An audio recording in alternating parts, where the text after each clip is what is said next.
In the following weeks, it was hard to tell how much the Empire's situation was shifting, but one thing was certain: changes were happening. With the death of their ringleaders, the Imperial Liberation Front's campaign of terror was finally over.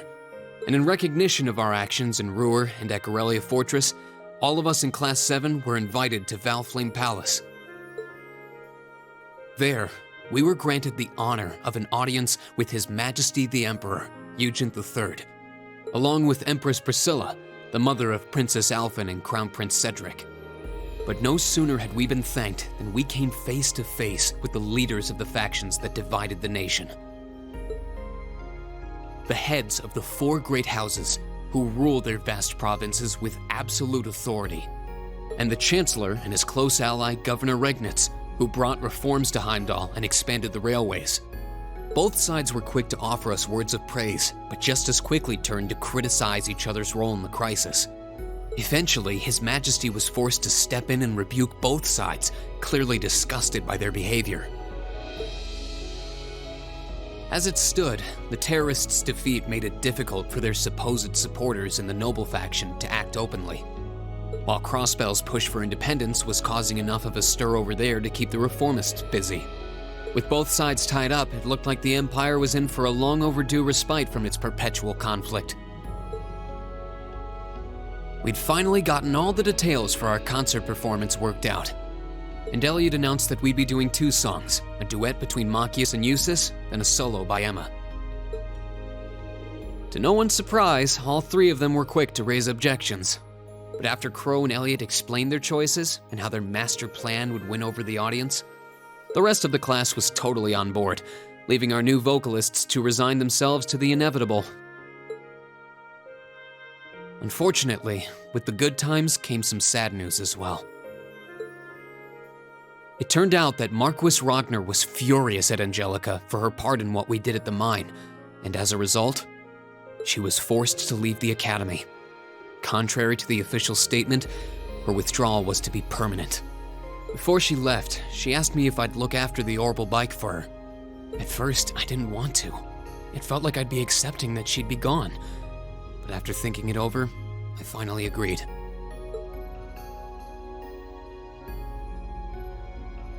With so much going on, we decided to take Prince Olivert up on his proposal of a brief vacation north in Ymir. It proved to be quite an eventful trip, and it really drove home just how much we'd come to mean to each other. I'd tell you all about it, but we'd be here for hours. Maybe another time.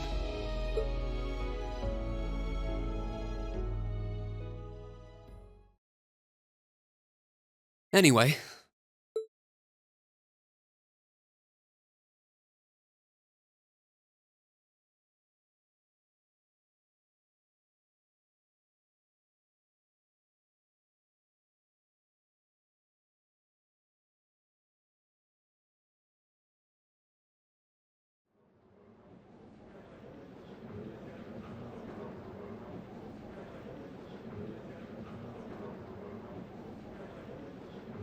Could I have your attention, please?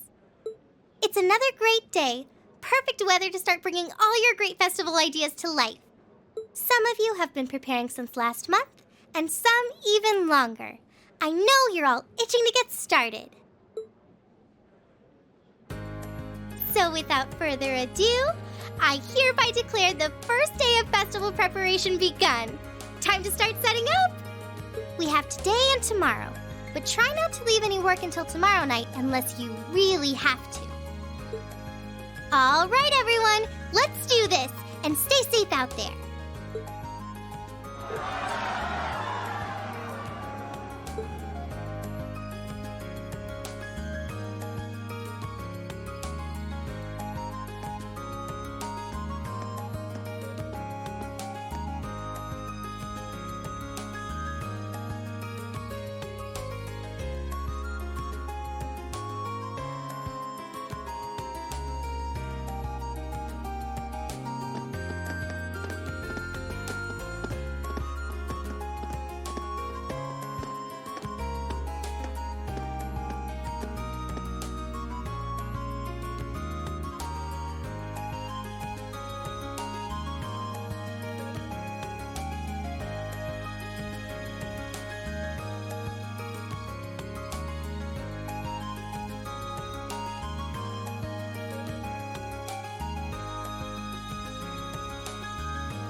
Hello, Reen Schwarzer speaking.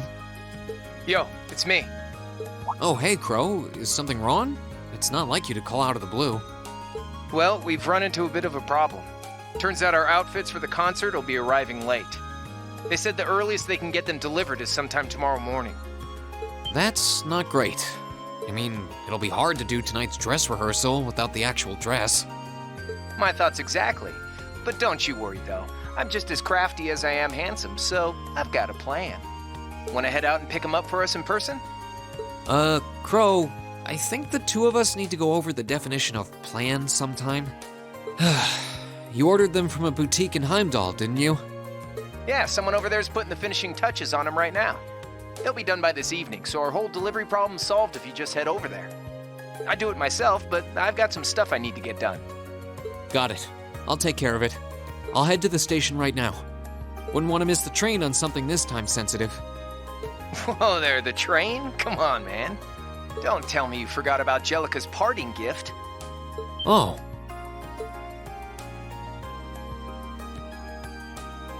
You're right. It'd probably be faster to get to Heimdall by bike than by train.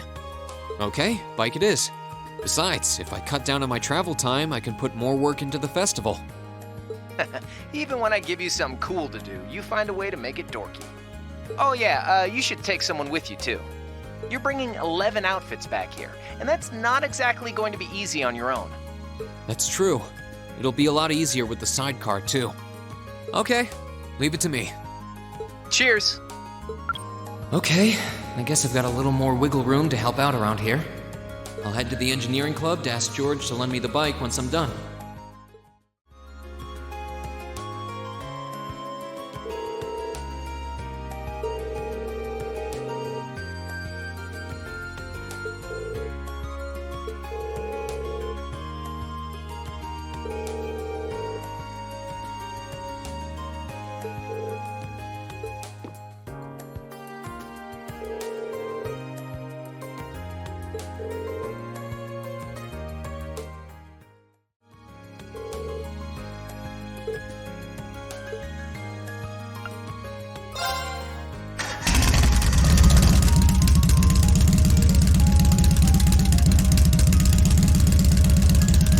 Okay, looks like everything's in working order.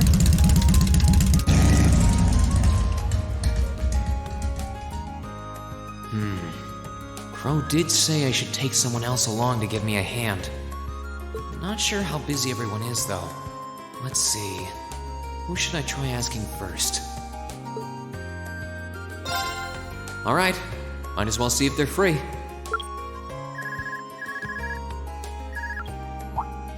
Hey, it's Reen. I've got a little favor to ask.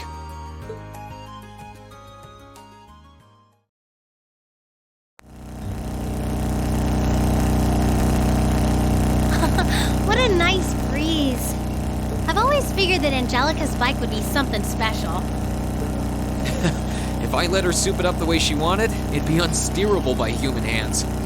Anyway, are you sure you're okay to come out with me? The lacrosse club's supposed to be preparing the field, isn't it? It's no trouble. We're almost done anyway, and Ferris in the second year has agreed to finish the rest. Besides, if I'll be wearing one of these outfits on stage, I might as well be there when we pick them up. True, you're one of our backing vocalists, so I'm sure you'll catch a lot of eyes. This is some vehicle, though. You can really tell that the Ruhr Institute of Technology had a hand in developing it. I think trains are too convenient for bikes to break into the mainstream, but I can see them developing a cult following. Only you would give the bike a technical and marketing analysis. It sure beats you asking about the outfits, though. Did you say something? That was just the wind.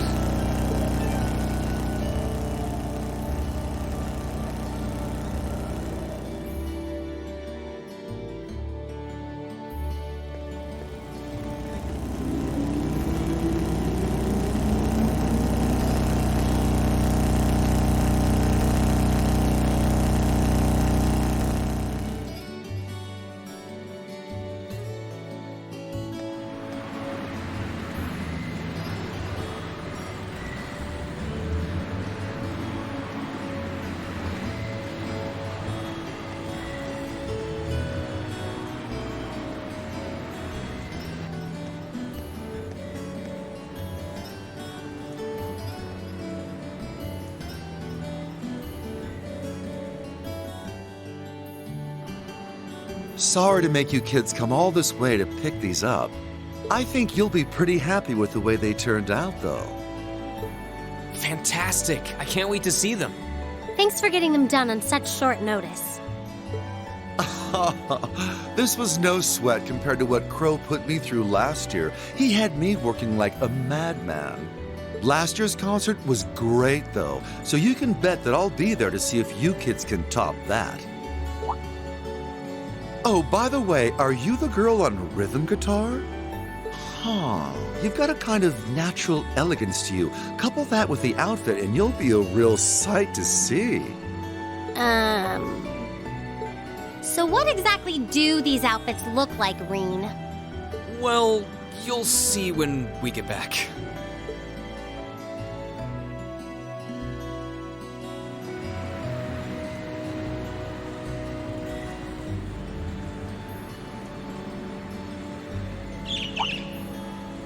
A bird?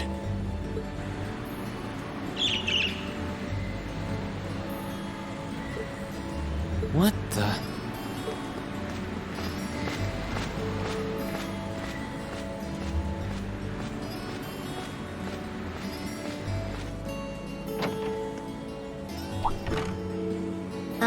Reen? Are you still with me? You just started zoning out. Oh, it's nothing. There was just a strange bird on that lamppost over there, that's all. Strange enough to get you daydreaming? Yeah, actually. I've never seen a bird with feathers that color before. It was a really deep blue, almost like lapis lazuli. Oh, wow. That does sound strange. I wonder what a bird like that is doing in the middle of a big city. Who knows? Oh, what do we have here?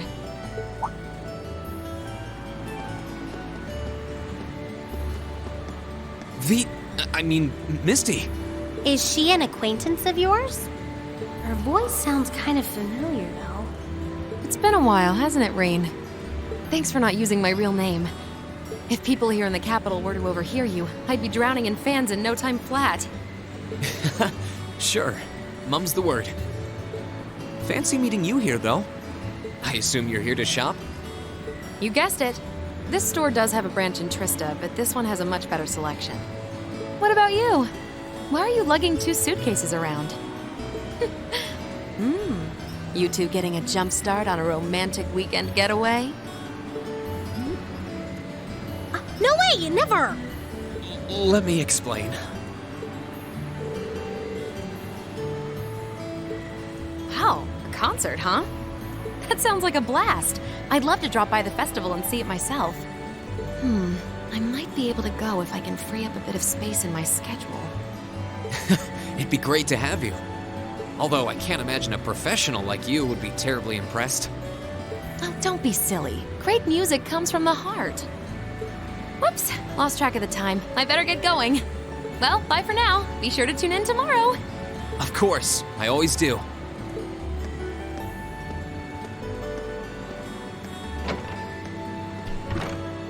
Tomorrow's broadcast? What was she talking about? And what was all that talk about her real name? Let me start from the beginning.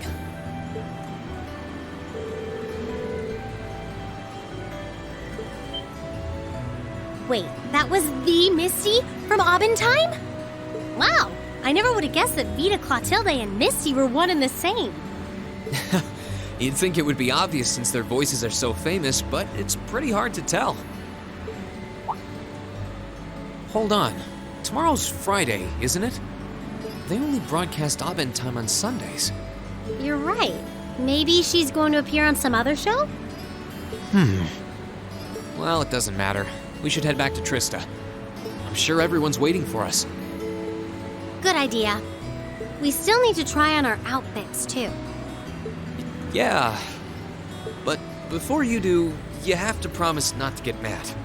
Oh, what kind of outfits did you design?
Wow, these are actually really nice. Huh. They're a bit more revealing than I would have chosen, but at least the design itself is reasonably tasteful. Yep, not bad. And the black makes us look all classy, too. Oh, what am I even doing in this getup?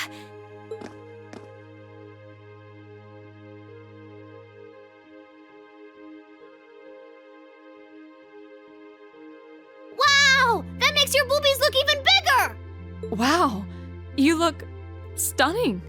That's seriously hot. Oh, I knew I shouldn't have trusted the boys. I think it's perfect, and letting your hair down adds just the right amount of mystique. Nice work on the styling, Sharon. Thank you, my lady. I think you all look beautiful. Wow, you all look even better than I was hoping. Well, you all look the part of dashing gentlemen yourselves. It seems like you took your inspiration from the traditional dress of the imperial court. You look like rejected princes from a children's book. But it kind of works. I feel a little bad for you guys. Your uniforms don't have those little personal touches like ours do. Well, considering the time we had to work with, we had to settle for all us guys just wearing the same thing. No one's gonna care what the guys are wearing. It's better to bring out each girl's charms and let the boys just sort of fade into the background. That's called knowing your audience, boys and girls. I see how it is. We're all different heights and have different hair colors, so I think we're better off with a standardized look. I'm no stranger to cuffs, epaulets, and overdone embroidery. But it looks preposterous to see you wearing such finery, even if it is just a costume. Hey, I didn't ask for this! What sane man would want to dress like a noble? Besides, I hope you haven't forgotten that we'll be singing in these outfits, together. Sadly, despite my earnest attempts, I haven't. All right, are you ready to practice the night away? We've only got a day and a half left, and that's if you include today. No time to waste. And that's why none of us are leaving this building until we can do a perfect run-through of our whole set. I don't think he's going to take no for an answer. You're like a drill sergeant when it comes to music. I hope you're not starting to take after Nightheart. We're not sleeping tonight, are we? I'll be sure to bring you all a nourishing dinner later this evening. That's not the problem here. Well, I suppose there's not much more we can do than buckle down and give it our best shot. Fine. I suppose I'll just have to cast my shame to the wind and go through with it. Aww. It's not like I want to wear an Emma? outfit like this, but Oh I'm no, never get a chance I think again, we so broke come on, Emma. Just grin and bear Maybe it. we ought to leave her be for a while. Look at them all, yammering on without a care in the world. I can't believe they actually convinced her to wear that outfit, too. Though, I suppose it does look rather bewitching.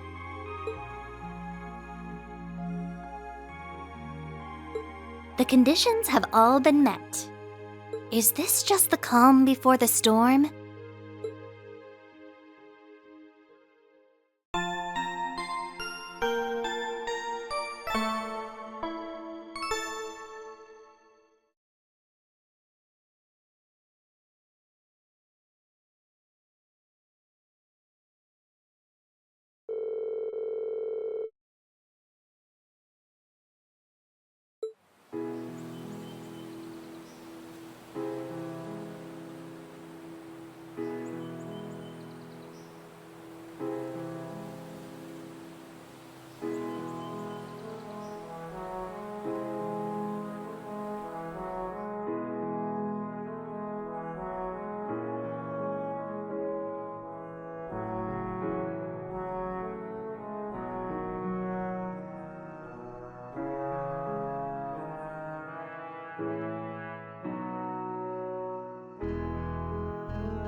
Yeah, we did it! That was our best yet. I feel like we were really giving everything we had with that one. I need a rest. The only question now is whether we can do that in front of a hall full of people. Don't worry, we'll be fine. We prepared as much as we can. It's all in the goddess's hands now. Maybe you're right. But when you put it that way, it sounds like no matter how much work we put in, it all comes down to luck in the end. If that's the case, we'll just have to coerce luck into staying on our side. Nice work, guys. I think we're right where we want to be. You play like you did just now for the actual concert, and we'll be golden. Thanks for all your help, Crawl.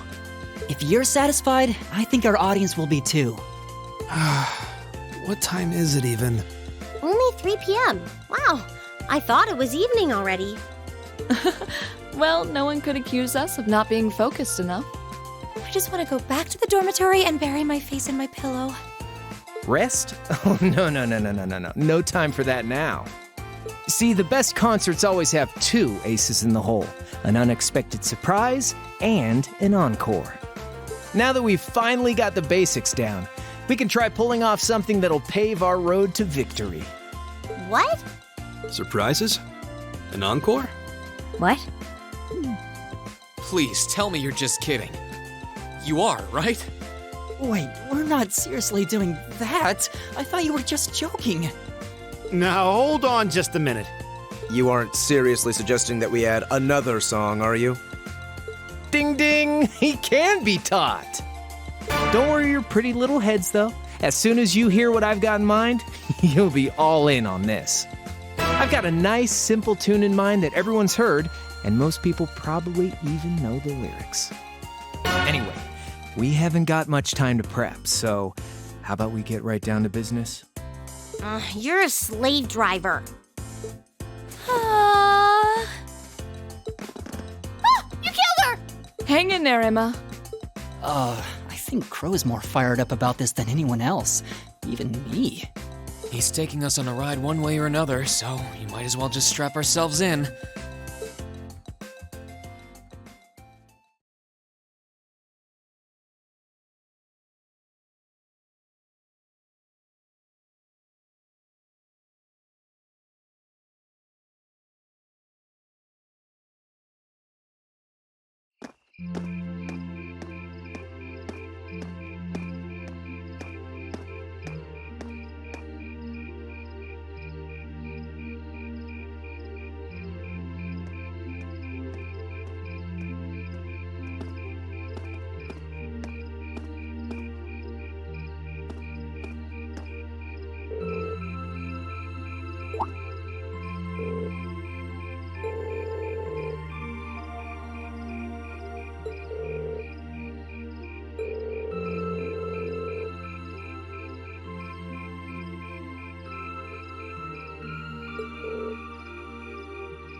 Oh, I'm beat. My brain's awake, but my body is exhausted. I guess at least a good night's rest will take care of the fatigue. At this point, all I can do is just pour everything I've got into the concert.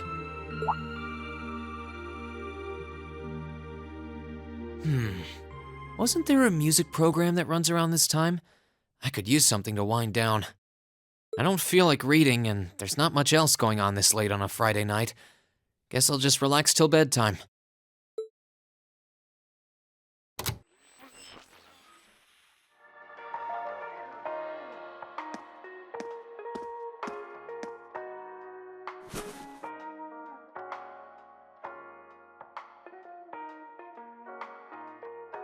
I know I'll be showing Elise around on the second day of the festival. So the only day I'll be roaming around on my own is tomorrow. If I get the chance, maybe I should meet up with some of the others to see what all of the other classes are doing. Huh? Testing. 1, 2, 3. Wait, we're already live? Excuse me? We interrupt your regularly scheduled broadcast to bring you this special news bulletin. This afternoon, Crossbell State issued a Declaration of Independence. This declaration was issued by the state government based on a recent referendum and carries no legal authority whatsoever.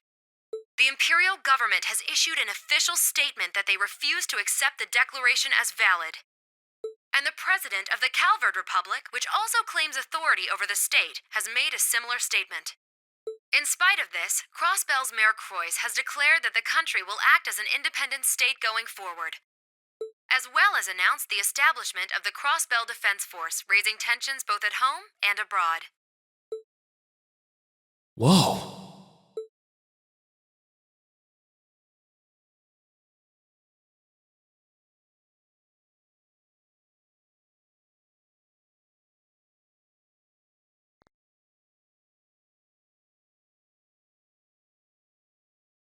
Students and visitors, thank you very much for your patience.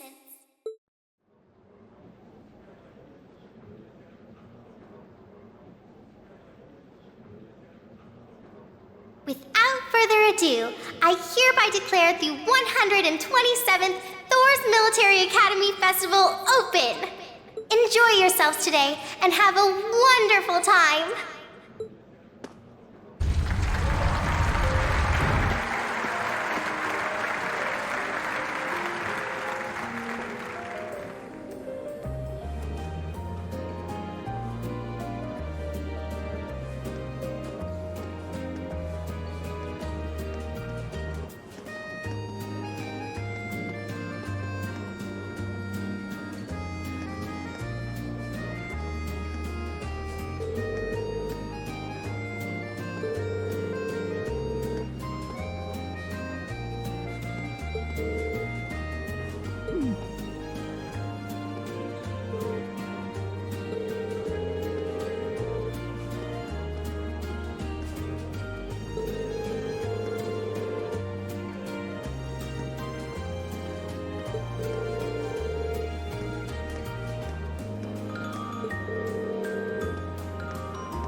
first day of the Academy Festival is nearly over.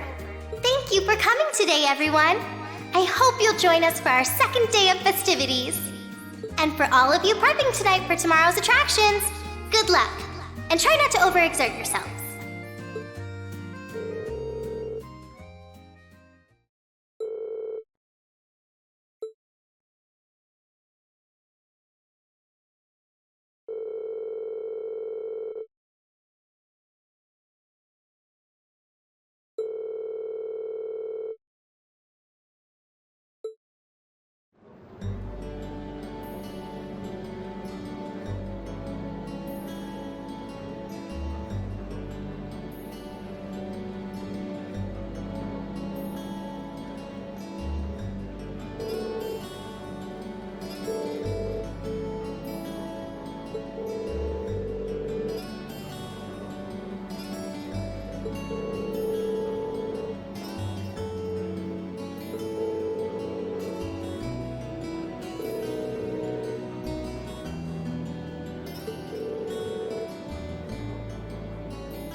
What is this?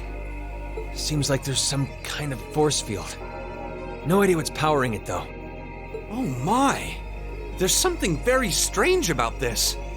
Very strange indeed.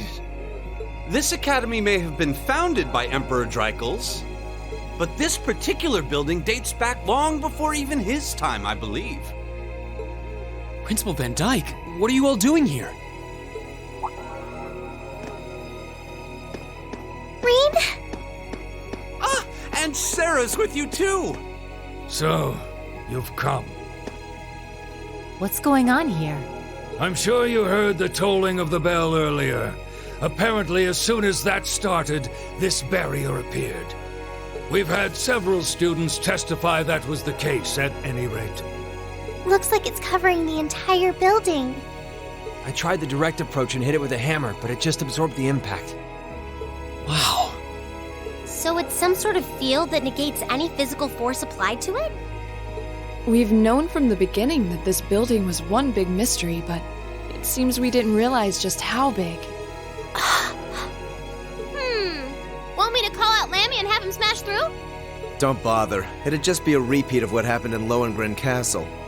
Yeah, nothing we tried could even scratch that barrier. And this one seems a lot like it.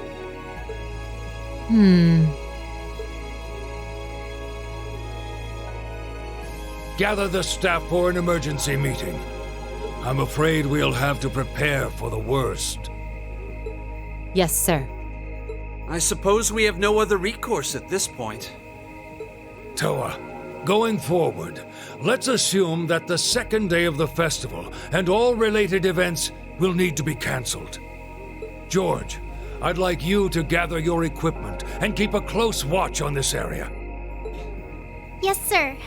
Understood. Wait! Are you really going to cancel the festival? Under these circumstances, there's not much else we can do. If the building is still like this tomorrow morning, there's no way we can let visitors onto the campus. We have no idea what's happening in there either. The risk of danger is too great. It's possible we might need to evacuate the academy. Or even all of Trista. No way. Damn it, is that our only option? I guess from a risk management point of view, that's the only sensible course of action, but...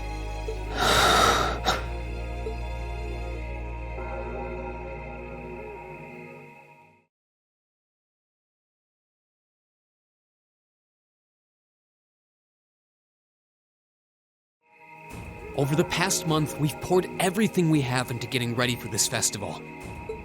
Maybe we wanted to prove we could put on just as good a show as the other classes. Maybe we wanted to impress our families. Maybe it's just that being with friends and working to make something great is its own reward. Rean! Yeah? That's all just secondary right now. What's really important is our chance to leave a legacy here. To do something new classes might look at and aspire to. Winning or losing, that doesn't really matter in the end. And it doesn't ultimately matter whether our show is a smash hit or totally tanks. Because what we worked for isn't fame or bragging rights. We worked to put on the best damn festival we could. So all I'm asking for is a chance to see that through. That's not too much to ask, is it? Oh. He's right, you know. I'm with Reen on this too. Perhaps the best we can put forth will amount to nothing in the end.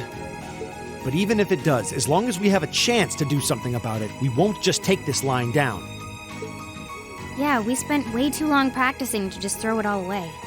Besides, it'd be super lame if we missed a chance to strut our stuff! Since the beginning of the year, it's been our class's responsibility to investigate the old schoolhouse. That's right, and it just so happens that we haven't made our monthly visit yet.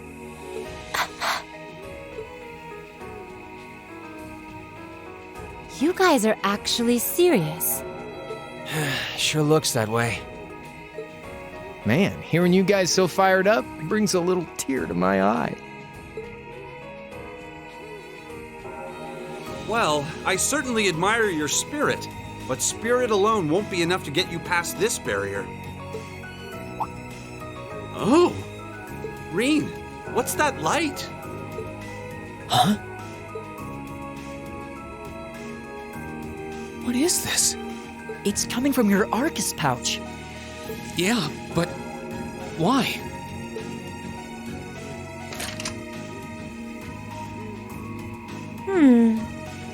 It looks like the quartz is shining.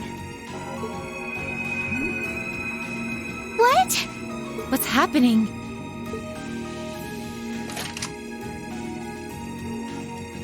Now all of our Arcus units are glowing. What's going on? I doubt it's mere coincidence that this light is the same hue as the barrier. You know, this actually reminds me of our very first day in the old schoolhouse. Indeed. We were all connected together through our Arcus combat links. It does seem similar. Mine's doing it too. Ooh, this is so neato! The time has come. Now reveal.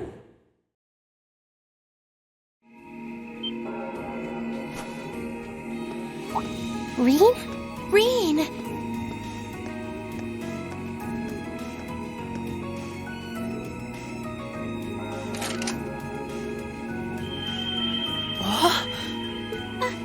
Are you okay? It almost looks like he's causing a sympathetic resonance with the field. Yeah, that's the feeling I'm getting. It's an invitation. Like I and the rest of Class 7 are being called in.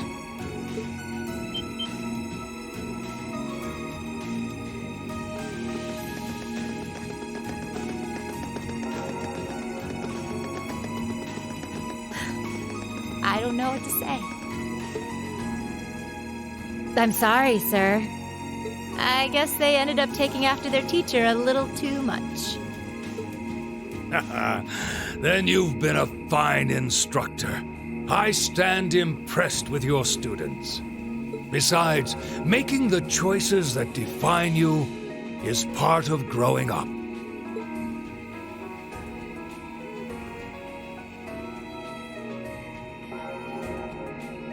It's currently 1940 hours.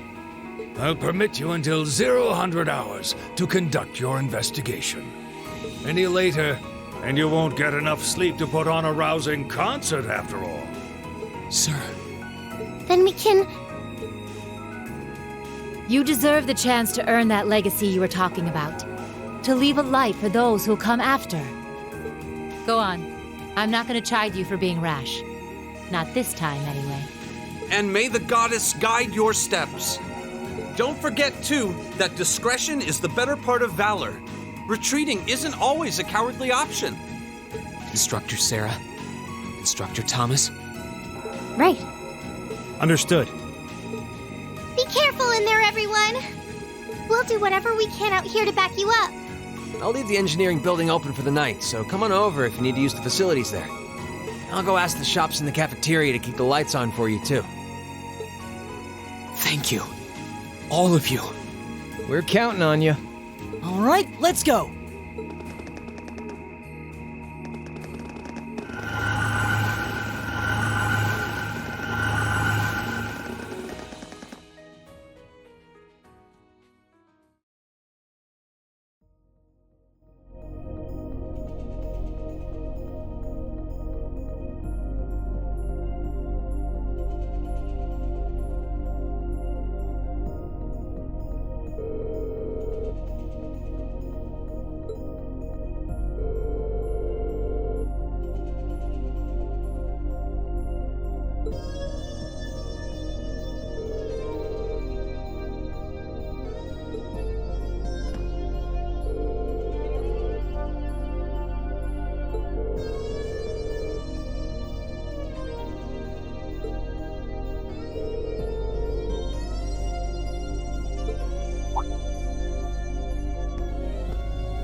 is this?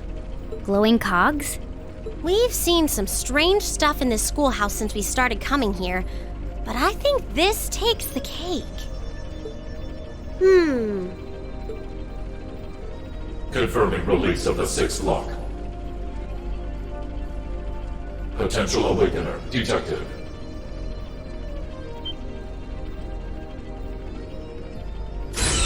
The time has come. Commencing the 2nd trial.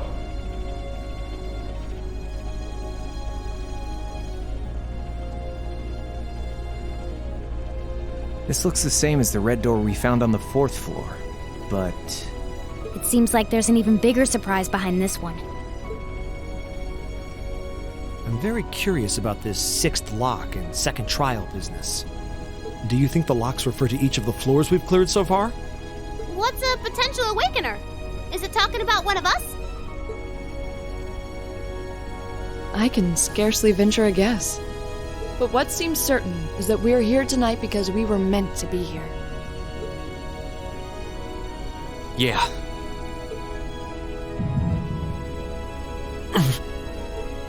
Rain? Are you okay? It's the mark on your chest, isn't it? Yeah, it is. But how do you... Call it intuition.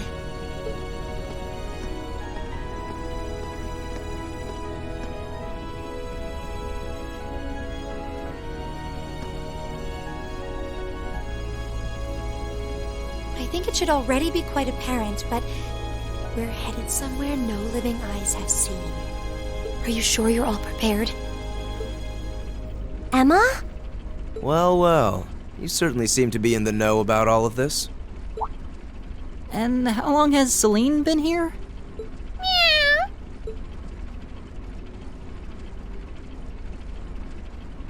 Back at the start of the year, I know we all had our doubts. We've made it this far because we've accepted each other for who we are. And I think being part of Class 7 is a big part of that. Even if the world were to stand against us, we'd have each other. The challenges we face together. Reen. Couldn't have said it better myself. On my first day with Class 7, I was sitting in a room full of strangers. Now I know I'm standing among friends. That's Laura, cutting right to the heart of it.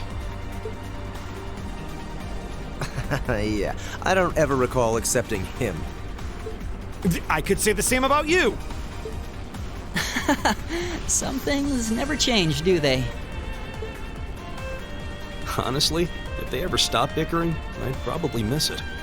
It's just one of those things that makes us what we are. Aw, you guys have a good thing going. Wish I was a part of it. You said it, Short Stack. Don't know that there's much of a place for a slackadaisical second year either. What kind of talk is that? You two belong here just as much as the rest of us. And I think you'll have to agree, Emma. Class 7 is the best there is.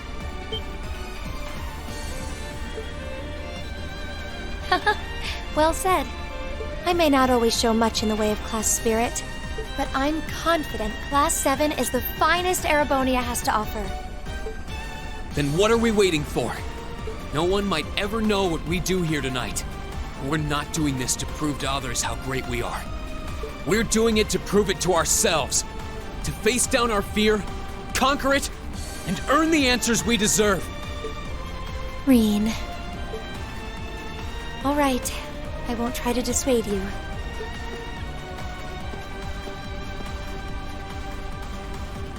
Let's go earn our chance to leave our mark on this academy.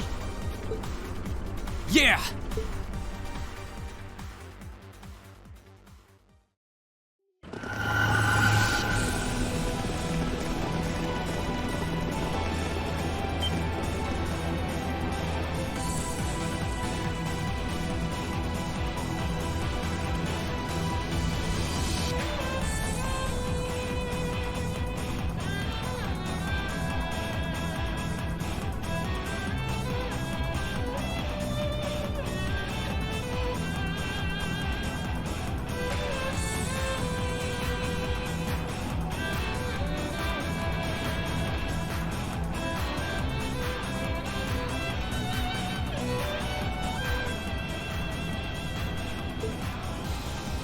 Whoa. I'd expected to see something that defied explanation. But this is beyond imagination. Still, this trial is ours to overcome. And overcome it we shall. Yeah, you're right. So, how about it, Reen? Any words of wisdom from our fearless leader? Huh?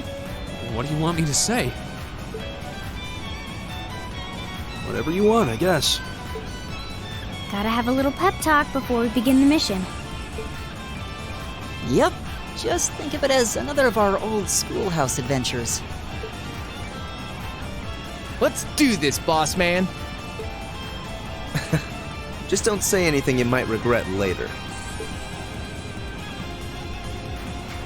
You guys aren't making this any easier.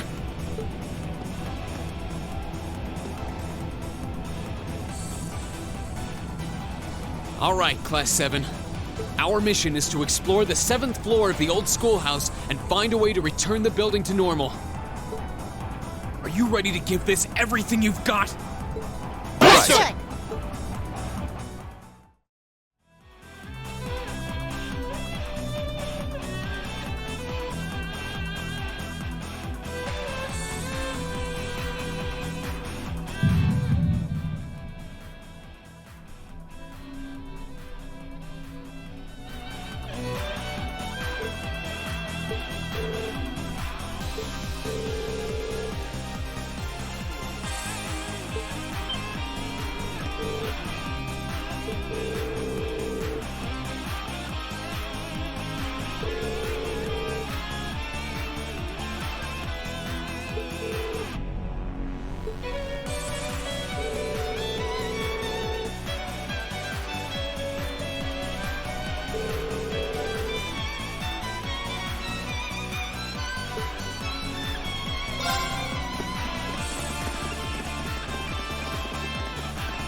What?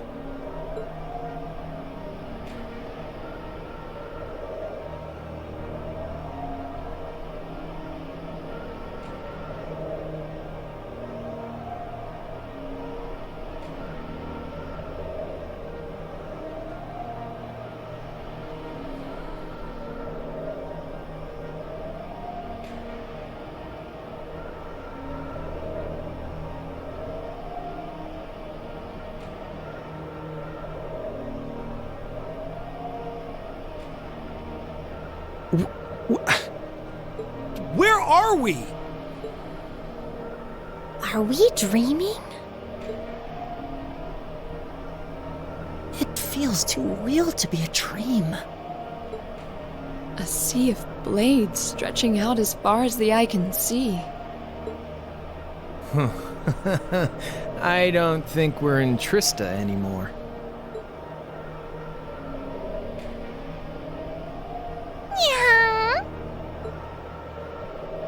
Be careful. It's coming.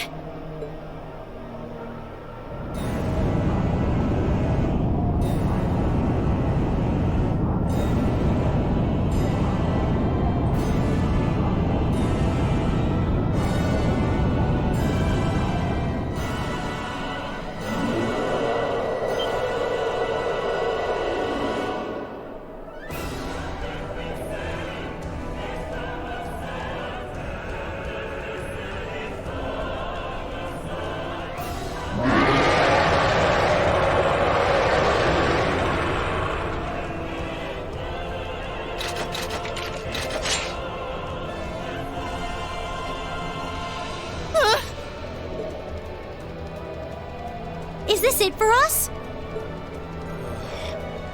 How are we supposed to match this kind of power? Ugh. Even if we bet everything we've got, it might still call our bluff. Stand tall. We're stronger than our fear.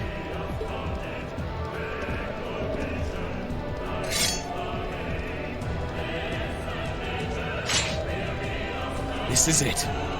The final trial. We stand before great darkness. Remember, darkness can't exist where light is. Let's be that light! Okay.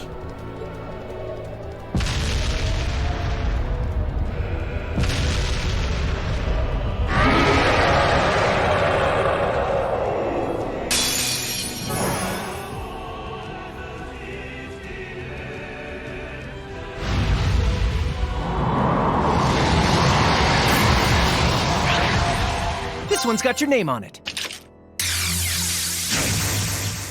Hope you like it!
Rest in peace.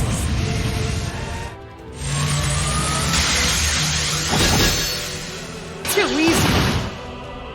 Azure Blades, gather on my blade!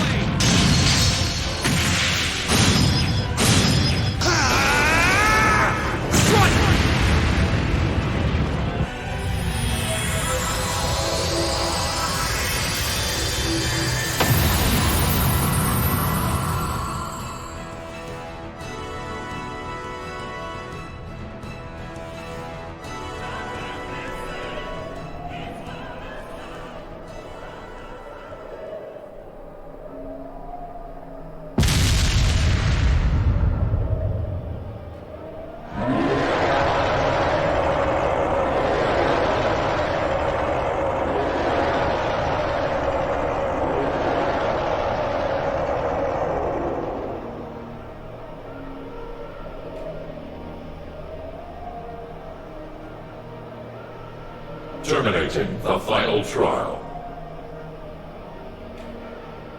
Take heed, Awakener. Here exists a fragment of the great power. The flame and the jaws that devour the world.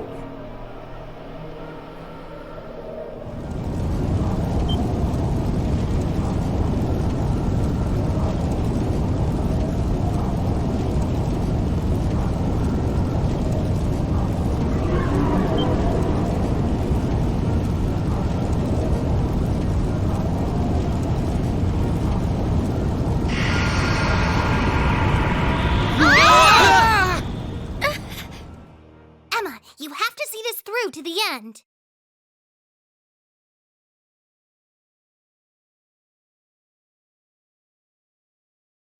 Hey, can you hear me? Pull yourself together. Are you all right?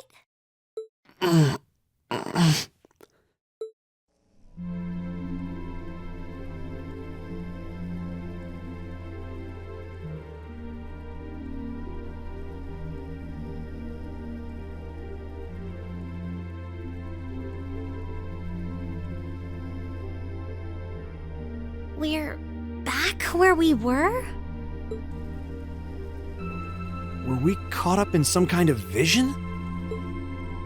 Looks like everyone's okay.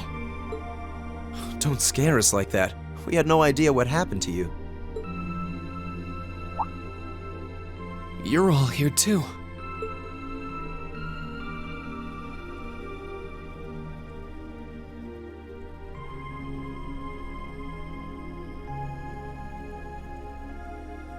So, what was that, Emma? I believe what we experienced was some sort of vision, which would mean what we saw wasn't, strictly speaking, real. But it does seem like in overcoming it, we managed to pass the trial that was mentioned earlier. The fact that Instructor Sarah and the others are here supports that idea too. So, wait. Then the fact that they're down here means... Everything's all sorted out now? Sure looks like it. The bell stopped ringing, and that field of energy around the building is gone.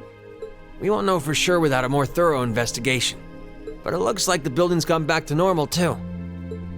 Well, that's the best news I've heard all night. So now we can go ahead and have the festival tomorrow, just like it should be, right? Sorry, but I don't think that's gonna happen. But... Why? Everything's back to normal now, isn't it? Oh, come on, Sarah. That just ain't cool. I know there's no guarantee this won't happen again, but even still.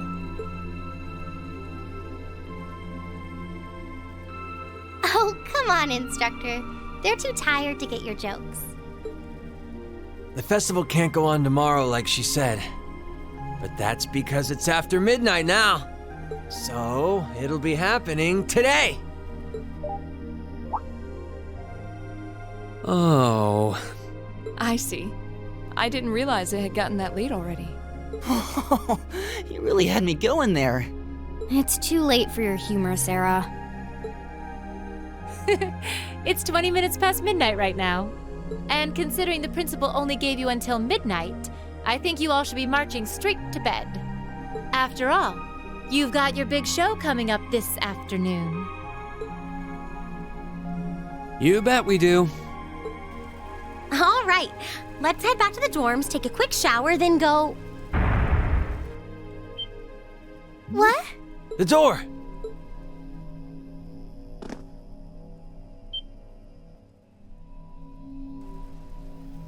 Hold on. Wasn't there a red jewel there in the center of the door? I don't know. It seems to have vanished. It's opening. What? Whoa.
Hey there, guys.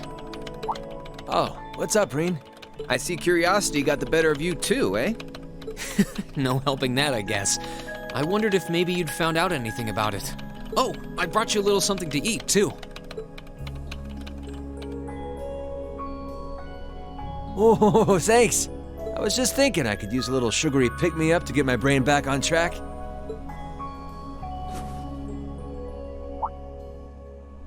Oh, this is one tasty-looking apple pie. Oh, thanks. I'm feeling all fired up now.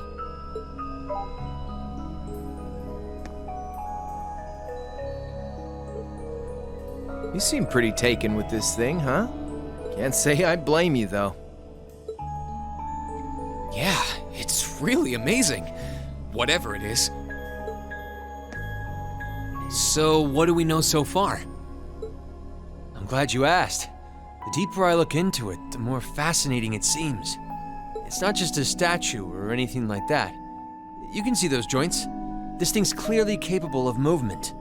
And on top of that, it's made of, well, something I can hardly even begin to describe.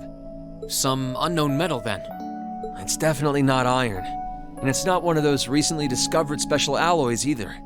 It's some kind of fiendishly strong material that has properties of both metals and ceramics. If you knew how to manufacture it, you'd rake in so much money it'd make your head spin. Wow. You think there's a possibility that it might be an ancient artifact? You mean like something from the era before the Septian calendar? I can't rule out the possibility, but in this case, my gut's telling me no. Artifacts are like black boxes. Not only do we not know what they're made from, we don't even know how they were made. This thing at least shows signs it was put together by some exceptionally skilled craftsmen and engineers. You can see it most clearly in the ornamental detailing and the joints. Oh, I see what you're talking about. Still, that basically sums up everything I do know. I've got no idea when it was made or who could even have built it. It'd help if we could at least figure out something about whoever piloted it, but no such luck there. Piloted? You telling me someone's actually supposed to crawl inside this thing? Well, the measurements I've taken seem to indicate a hollow area in the chest. And it's just the right size to accommodate a single person. If I could just find some way to get it open. Man, it's hard to imagine that some crazy person used to strap themselves inside this thing and run around. Jellica would be happier than a pig in a mud hole if she could see this. No doubt about that. It's not looking like she'll be able to make it to the festival, though. It's sad things ended up the way they did. Hey, don't you guys go getting all weepy on me now. It's still morning. I'll bet she'll just turn up out of nowhere this afternoon like nothing even happened. And then she'll waltz right into the after party and round up all the hottest babes for herself. Again. Still sore, are we? It feels like so long ago now. To think that was just last year. You're right, though. It's hard to imagine her just staying put when she knows there's a party going on. I mean, I'm not trying to get my hopes up too much, but this is Angie we're talking about. You got that right. But hey, the festival's in full swing. We should be seeing the sights, not poking around down here. What do you say the three of us cruise the campus and see if we can score some honeys? No can do. My sister should be showing up soon, and I promised I'd show her around. Anyway, I'll catch you guys later. All right, have fun. I think I'll pass on the honey hunting, but I guess it's a good time to pack it in for today. I don't want to miss your concert later. I'm looking forward to seeing what you've been practicing all this time. Well, I hope we don't disappoint.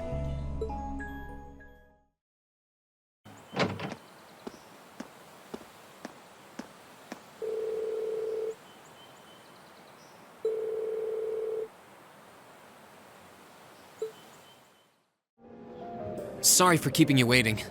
Oh, Reen. Is something the matter?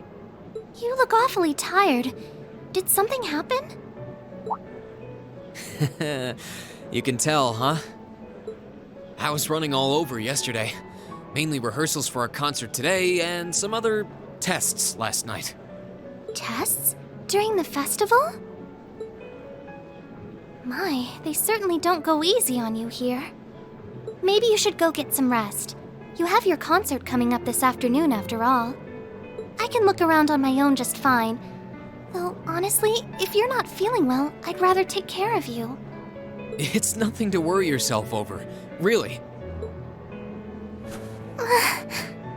Nah, I got enough sleep last night to keep me going strong today. If I tried to rest now, it might actually sap my energy. Besides, you came all the way out from Heimdall to visit. I'd rather spend the day with you instead. I can only hang out till noon, though. After that, we've got our final prep for the concert. Reen. Well, if you insist. If you want to keep me company that much, I'd be happy to oblige. What should we see first, then? Oh, maybe we can start with Class 2's indoor garden. How's that sound?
I took Elise around on a grand tour of the festival.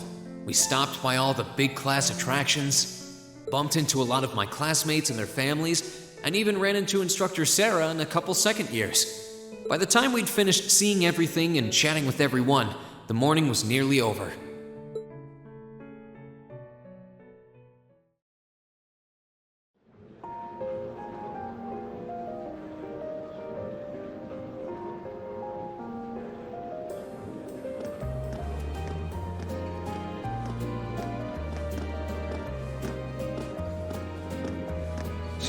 Schwarzer? Patrick? Oh, looks like Celestine's out enjoying the festivities too. I believe you are a son of the High Arms family? Lady Elise, you're looking simply splendid today. I was hoping you might be able to make it. How utterly heartless of you to not tell me she'd be visiting. Is that any way to treat your bosom buddy? Your dear friend? Sorry, wait. When did we become dear friends? A good day to you, Master Reen. And you must be his younger sister who I've heard so much about. It's a pleasure to meet you. I'm Elise Schwarzer. It's good to see you well, Lord Patrick. Please, please, there's no need for such formalities between us. Just call me Patrick. Ah, I know. Why don't we take this opportunity to stroll the campus together?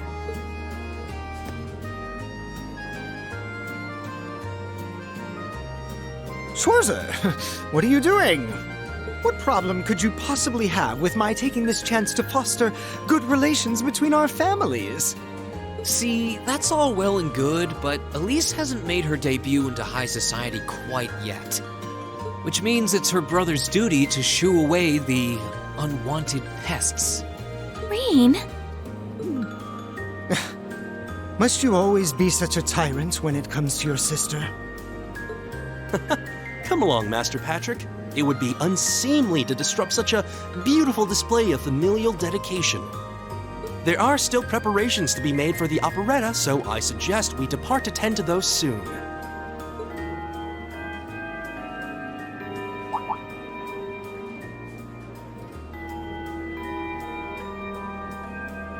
A bell? Oh, that's the noon chime. Was it really that late already? I suppose I must turn away empty-handed for now. But I hope you're prepared, Schwarzer. When this day is over, we'll know without a doubt which of our classes is the greater. Oh, I already know, but I guess you're about to find out. Looking forward to seeing your A game. I think you overestimate your chances. Victory is as good as mine. I hope you'll be dazzled by my spectacular stage presence, Lady Elise. And assuming you'll be attending the after-party this evening, it would be my pleasure to share a dance with... Master Patrick, I suggest we hurry to the auditorium. Your classmates are waiting for you. If you'll excuse us, Master Reen, Lady Elise.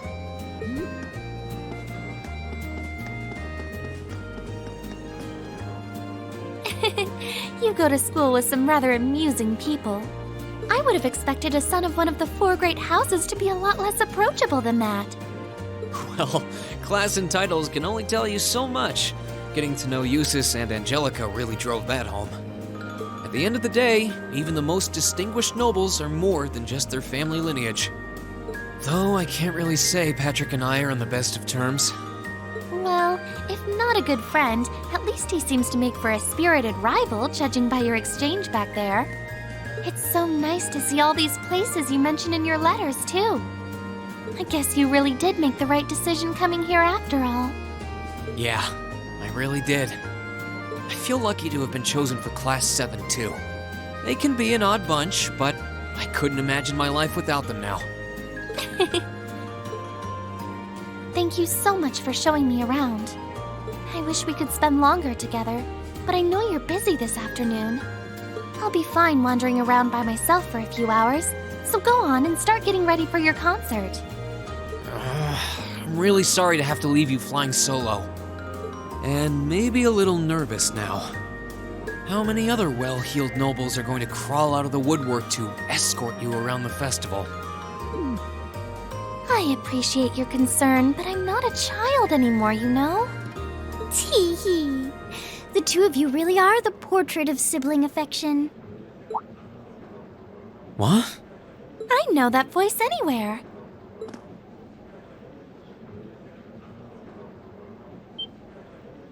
Your Highness! And Prince Oliver, too. Good afternoon, Your Highness.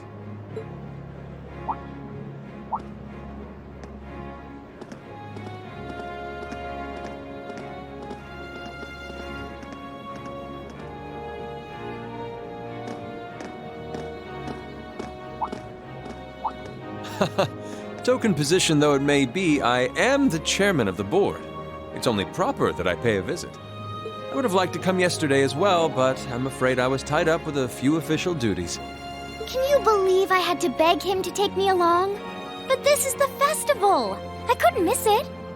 In fact, I haven't seen you since we met at the summer festival. Right. It's a pleasure to see you again, Your Highness. Did you come as their escort captain? Basically. I was asked to step in on short notice to handle the security detail. I've been told Class 7 is performing a concert this afternoon. Best of luck with that. Thanks.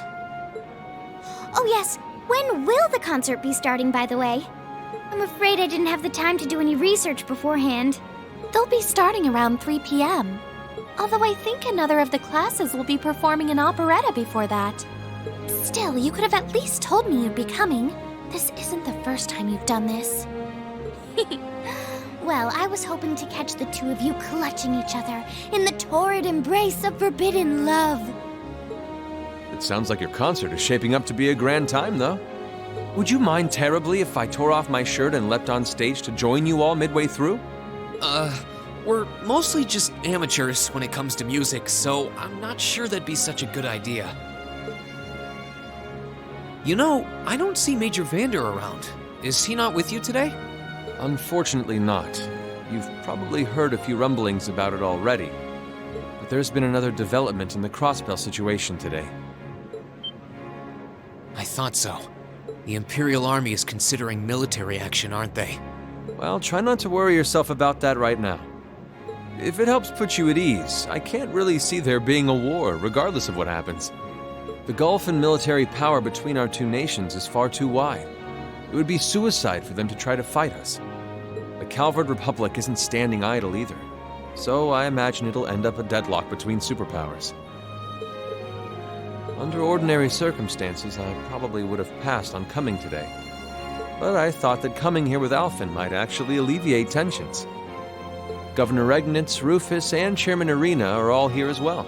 I would presume they share the same opinion. But right now, you've got a concert to give. And I want you to focus all your energies on making it one to remember. Not for me or Alphen, or even for your schoolmates. Do it for yourself. Thank you, Your Highness. We'll give it all we have up there today.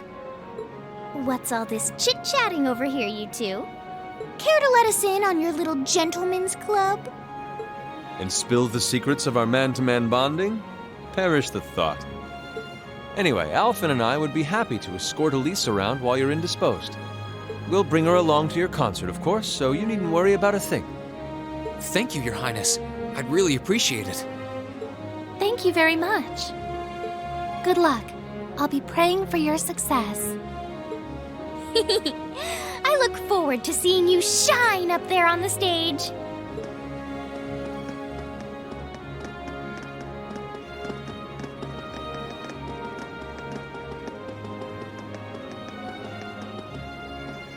Okay, I guess I should head over to the auditorium now. We have to take care of some last-minute preparations, and I suppose I should catch Class 1's operetta, too.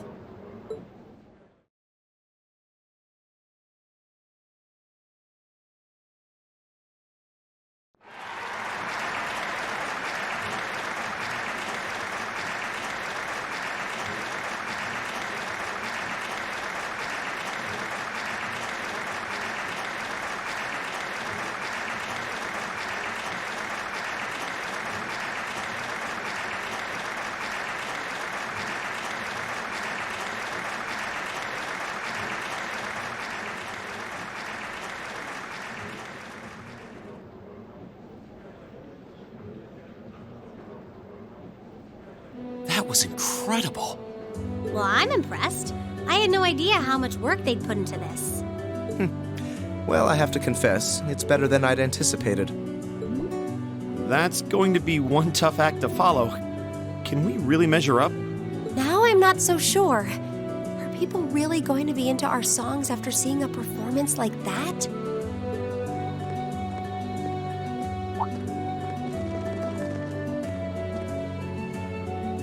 Come on, don't start getting all wishy-washy on me now. If your rehearsals are anything to go by, you're gonna bring down the house. You really think so? She's right. We'll be fine. Our concert packs more than enough impact. Don't overthink this too much. You just gotta believe. This is no time to start doubting ourselves. What more can we give than our best? Well, hopefully, all those practice sessions help us get it right when we're in the spotlight. As soon as Class 1 clears out their set and props, we need to start setting everything up. Roger. I'm so excited I could explode!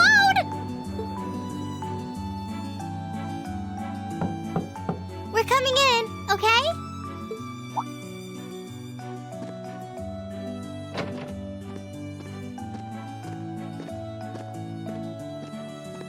Toa? George? Here to give a little comfort to the weary soldiers fighting the good fight? I'll let you be the judge of that. Actually, we have a special guest who insisted on seeing you. Coming in. Huh?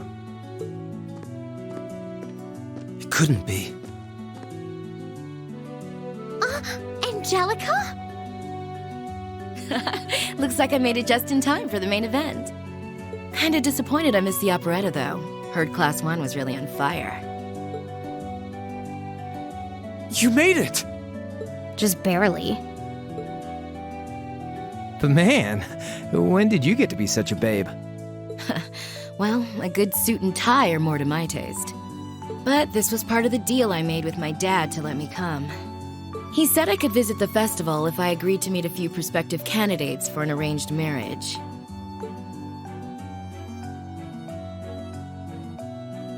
So here I am, dress and all. You better get a good look now. Who knows when I'll wear something like this again. Well, if that's your aim, you're certainly dressed for victory. Yeah, but I think it might draw out your charm a little too well. Most normal people would take one look at you and think you're completely out of their league. You do look lovely, though. Thanks, but honestly, I've got nothing on the rest of you fair maidens. Angelica! Nothing like the pure, fresh scent of a woman. All I've had to look at since going back home is my dad's grumpy old face. I'm in heaven right now. Good grief. Well, I suppose some things never change. Come on, Angie. All right, I've got my fix. Time to move on to my little ladies. Ah, so warm, so soft. That tickles! I should have seen this coming. Angie, don't get too carried away now. You do know they could file a sexual harassment claim, right? It's good to have her back. I'm so glad she managed to make it after all. Looks like the winds are favoring us today. I'm looking forward to your concert. From what I hear, You've got quite the show in store for all of us. Don't go getting yourselves too wound up. Just remember what you practice, put your all into it, and I'm sure the audience will be right there along with you. Yeah, it's your time to shine. Go on and have the time of your lives, guys. Good luck out there. Good.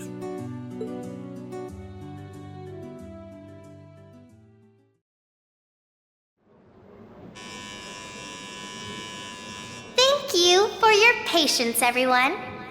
Next, our Academy's very first Class 7 is proud to present a concert.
Brings us to the end of Class 7's performance. Thank you all for coming out.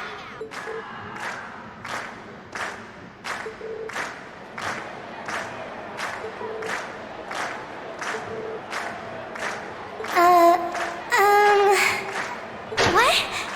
Ladies and gents, you've been a wonderful crowd.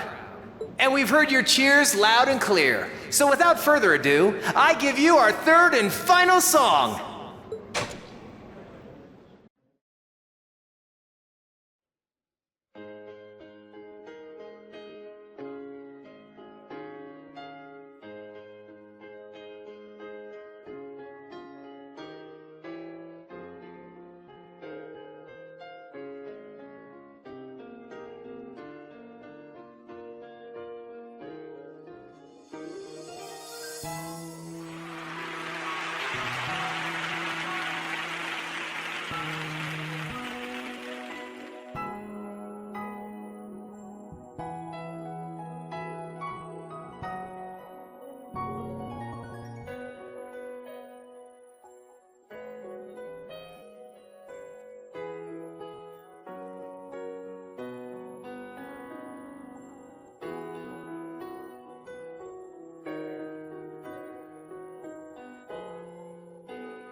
exhausted.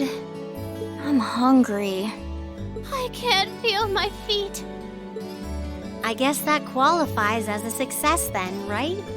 Well, the crowd sure seemed pretty enthusiastic. As if I had the mental energy to care about what the crowd thought. I suppose that's the difference between professional musicians and amateurs like us. I don't think you guys need to worry. We did just fine. I'll say, the audience's reaction to our encore piece was even better than I'd hoped for. I guess your plan paid off then. Sorry. Patrick? Oh, it's you. Honestly, this is what bothers me so much about this class. I know you're tired. We're all tired. But that doesn't excuse this level of indolence. What concern is it of yours? At least you could let us bask in the afterglow of our performance before the moment fades. Still, I gotta hand it to you guys. You really pulled out all the stops for that operetta. It was really something. You could take that act to the theater and perform to a sold-out crowd. Great casting, too. Ferris fit her role to a T. I wasn't sure what to expect, but I really enjoyed it. You did? Well, I can't say I'm surprised, though. Given the raw level of talent on display, who'd expect anything less than perfection? Wait, are you mocking me? If you're all languid and moping around, how do you think we feel? Show a little dignity at least. Huh? What are you going on about? Aha! We did it, didn't we? Oh. Pulling that third song out of nowhere is hardly what I'd call fair play. You even had me singing along. I can't even consider our little wager still valid after that. Good day.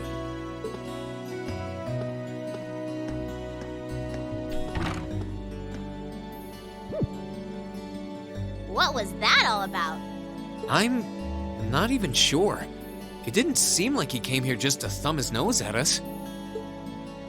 Congrats, everyone! You did it!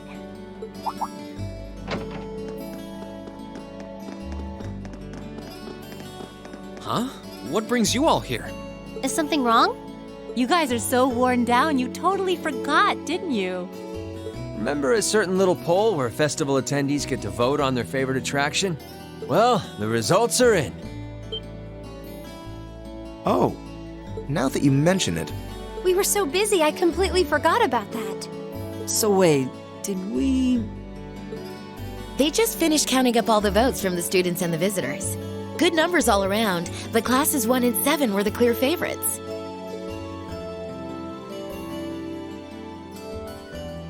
And this year's winner, with 1,512 votes, is Class 7's concert. Oh! Huh. Congrats, guys. Well, at least that's over. Aw, come on, is that it? That's all the enthusiasm you can muster? Well, after seeing all the other attractions for myself, I feel almost as proud of the other classes as I do us. For what it's worth, my brother and Charles seem to have had a great time. Mishy Panic was an unsung gem.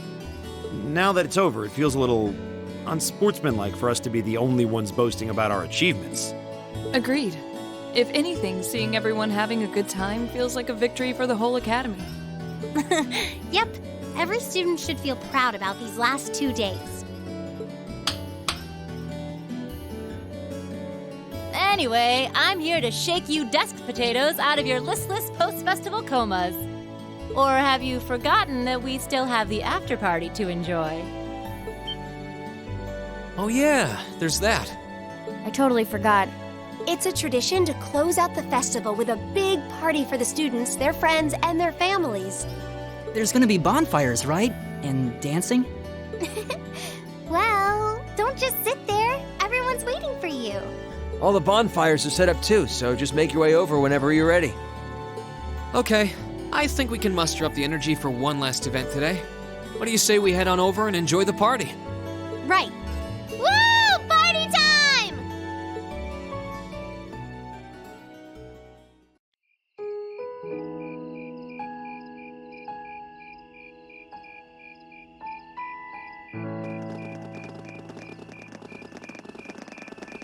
Oh.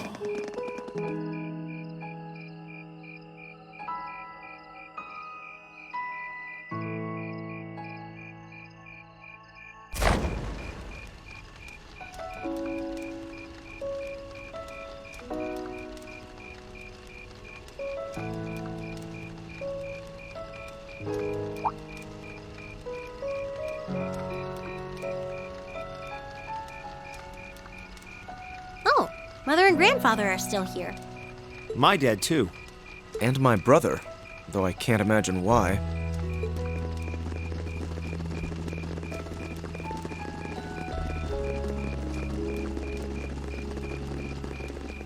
Elliot, Crow. I just wanted to thank you for everything you've done for us. You mean for the concert? What brought that on? You got so serious there, I was getting kind of scared. It's just that our performance today never would have been possible without the two of you guiding it along. I wanted to make sure that you knew how much I appreciate you doing that. Damn, man. Is making people feel awkward a hobby of yours or something? Aw, it's no big deal. Besides, it was a real team effort. Everyone played a part. I mean, look at you. You were a fountain of good advice through this whole thing. And honestly, I should be the one thanking everyone. Huh?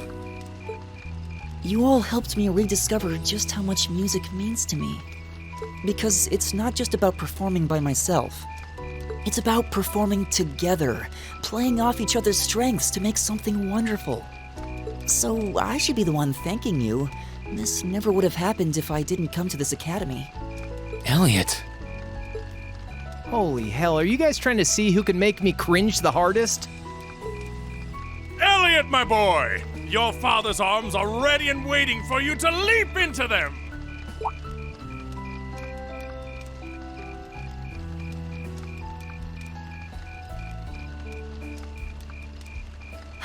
Does he always have to say that stuff so loudly? Sorry, I'll see you later, okay? Yeah, later.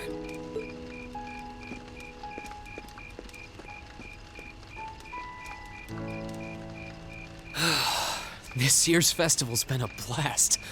I'm kinda hoping we can do the same thing next year, too. Though, who knows if Class 7 is even going to exist next year. Crow? Oh, yeah. Generally, people stay in the same class from their first day to their graduation, but Class 7's basically one giant exception to everything the school's ever done, so who knows? I guess that has its pluses and its minuses. But no matter what, it's not going to be the same. We won't have you. If I manage to graduate, at least. Barring any nasty surprises, I'll be in Class 7 till the end of the month. Which means our time as classmates is almost up. Now that you mention it, yeah.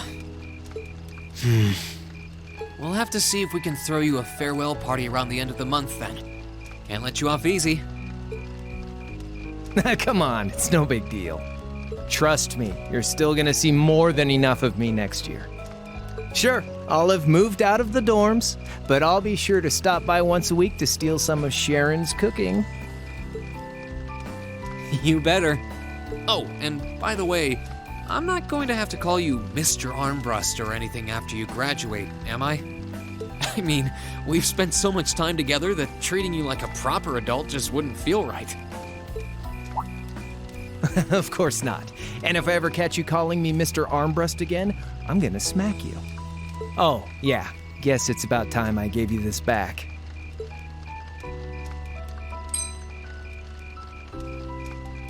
Isn't this...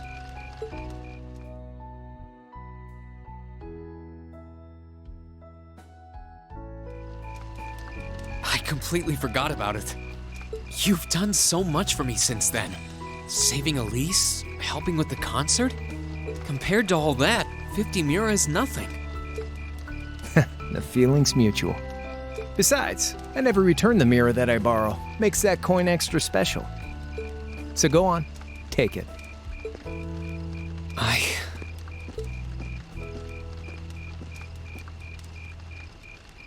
Oh, by the way, you know there was interest on this, right?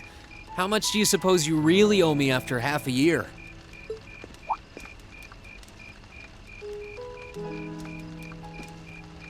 Oh man, what kind of racket are you running here anyway? I thought you were supposed to be a good kid. Well, there's this one second year who's taught me a thing or two about making money.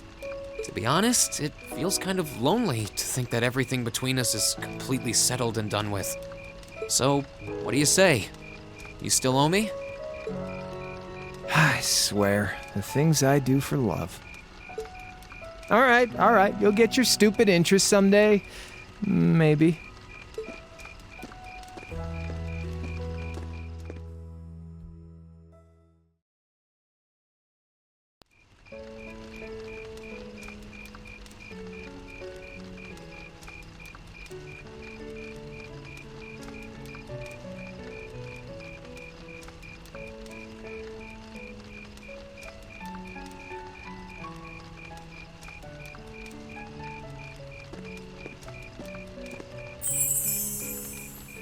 Alphen, I am drawn to the party before us like a moth to a flame, like a starving man to a banquet, like beauty to me. What say you we grace the dancers with the gift of our company? It's as though you read my mind.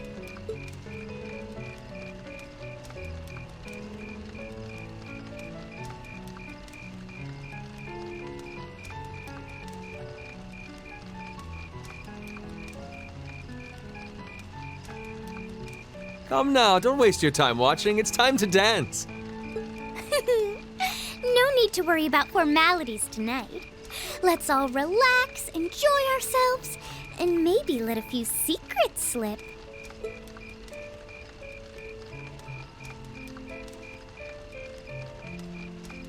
Allow me, Sharon, before every red-blooded boy in this school lines up for a chance. It would be my honor. Madam Chairman, might I have this dance? Of course. Given that our former partners left the dance all too soon, we seem to make for an appropriate pair. I suppose you're right. Instructor, I cannot thank you enough for all you've done for my daughter. I can, however, ask you for the pleasure of this dance. Really? Ooh, he's just my type, too. Hmm? Oh, just talking to myself. Well, I'll be dancing with all my little kittens by the end of the night. But I suppose I can let you take the first dance.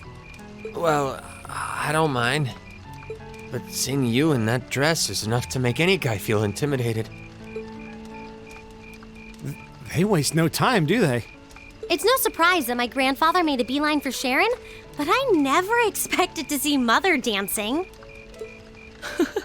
In some ways, it seems as though they're younger than we are.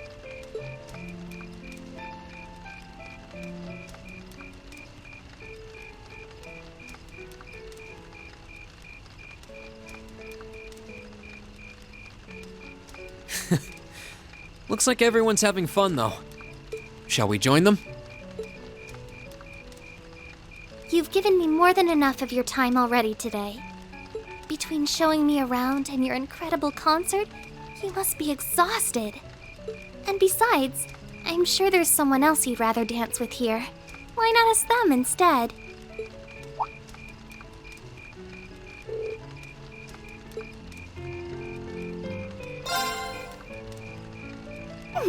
I knew it. So I have a potential sister-in-law now, do I? Let's not get ahead of ourselves. Still, maybe you're right. Maybe I will go ask her. I do feel kind of bad leaving you here on your own, though.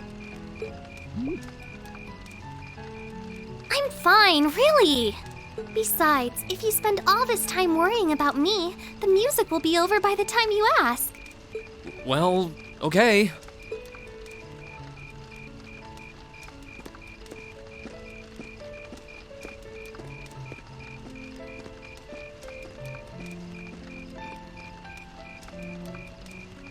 He's such an idiot.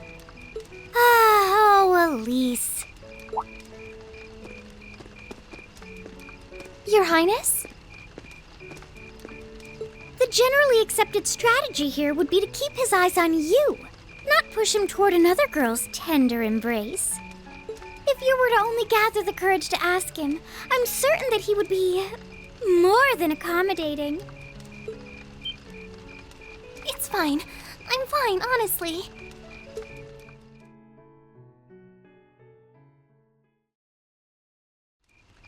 Elisa.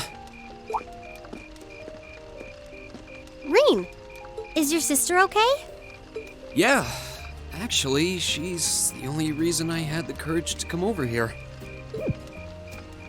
Would you dance with me? What? Me? That was the idea. Is that a no?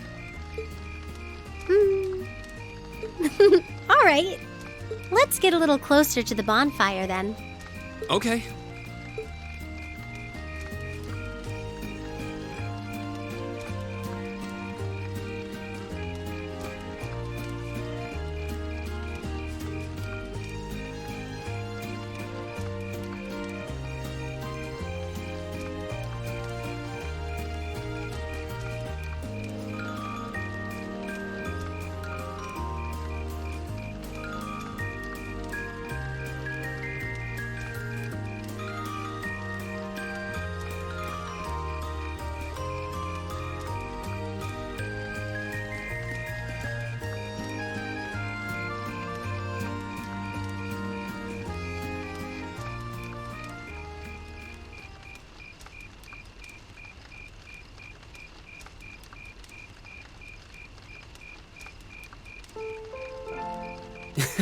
Everyone's still at it.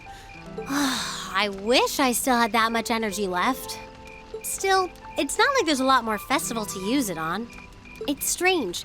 It feels like the whole year's been building up to this festival, but... Yeah, it felt like it was over in the blink of an eye. Both the festival and the year as a whole. Exactly. It won't be long until the second years graduate and we'll be in their shoes. Time really does fly, huh? Yeah. It's hard to believe so many months have passed since we all first met. But I do have to wonder whether any of us have gotten any closer to figuring out what we're going to do with our lives. I wish I knew. I might have looked confident when I told Mother that I'd show her how to run the company by the time I'd graduated, but that was in the heat of the moment. I honestly don't know whether I'd drive Rhineford straight into the ground or not. How could you know? Still, there's one thing I do know. No matter how difficult the odds, our class always finds a way through. Growing up should be no different. you stole my line. I think you need some new material. I'm getting used to your speeches by now. Well, that, and I believe it. I think everything is going to work out as long as our class is together. As long as you and I are together.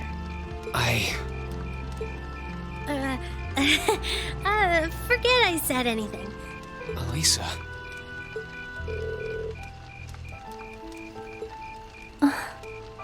Then let's stay together.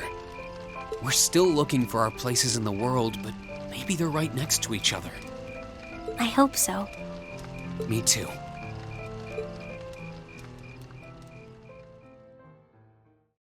After that, I went back to see Elise. But by then, that memorable evening was approaching its end.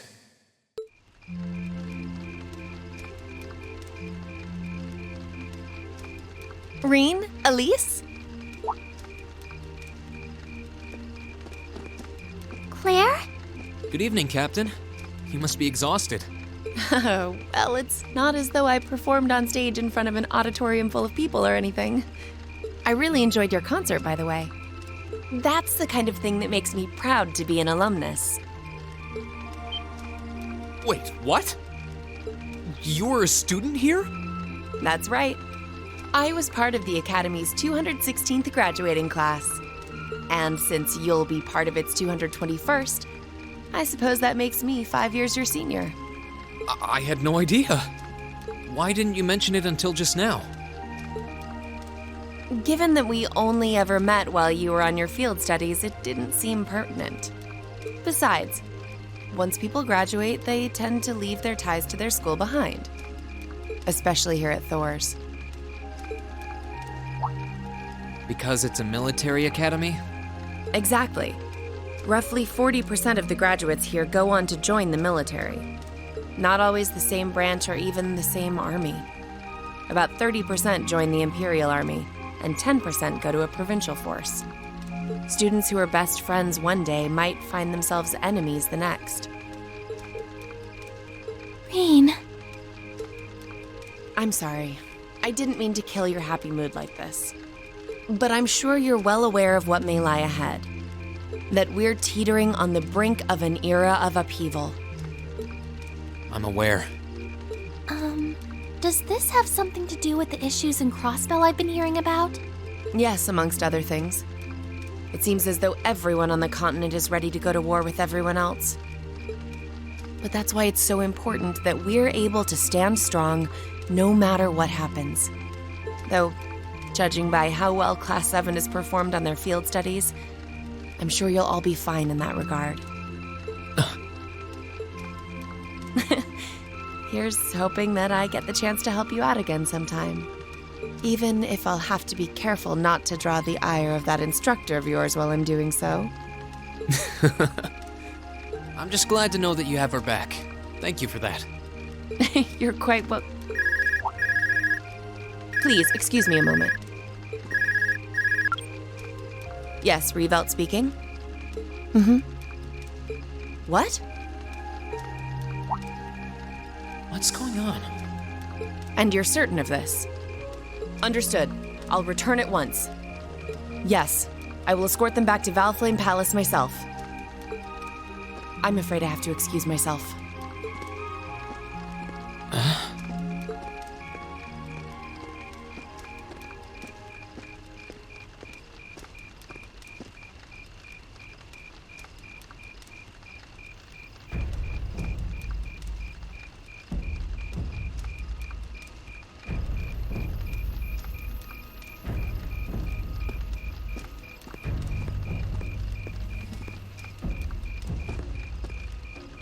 I'm really sorry, Elise.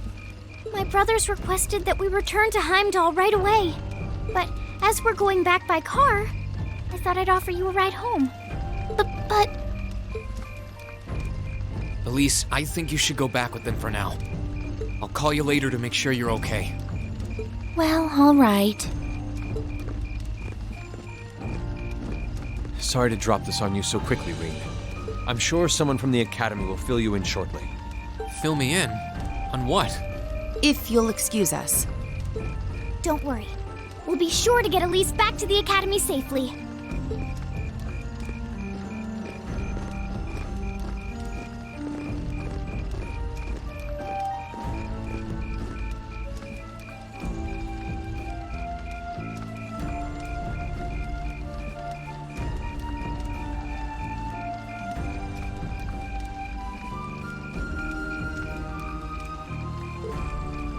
Reen!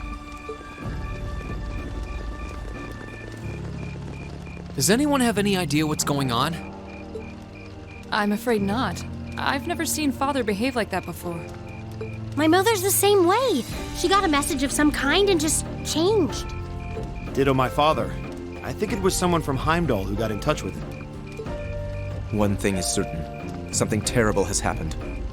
My dad turned pale and was gone before I could ask what happened. It sounded like he received a report from Instructor Neidhart, though. Hold on. Neidhart's supposed to be... He was at Gorelia Fortress with the 4th Armored Division on some sort of mission, right? Speaking of which, has anyone seen Toa or Instructor Sarah?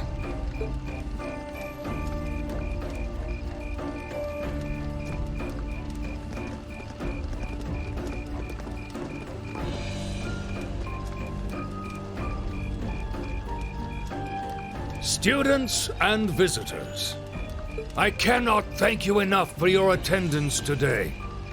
I hereby proclaim the 127th Thor's Military Academy Festival complete.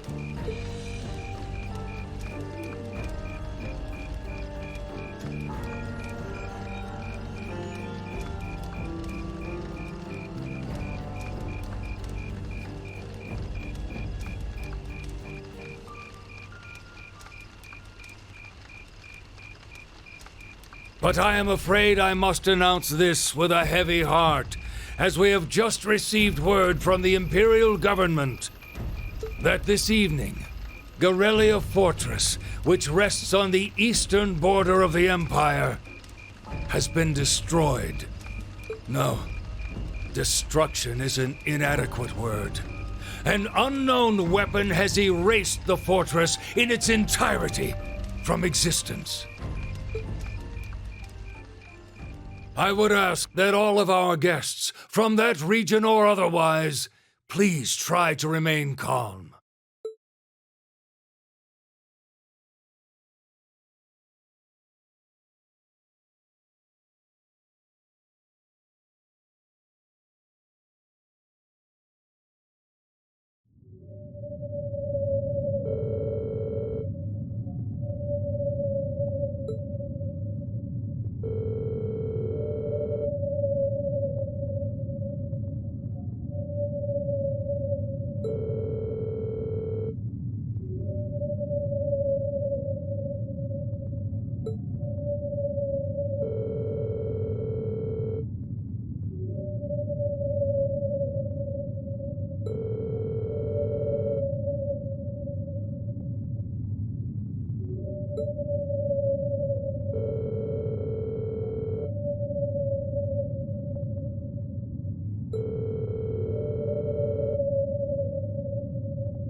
I can't take this anymore! Where is she? Homeroom was supposed to start ages ago. I'm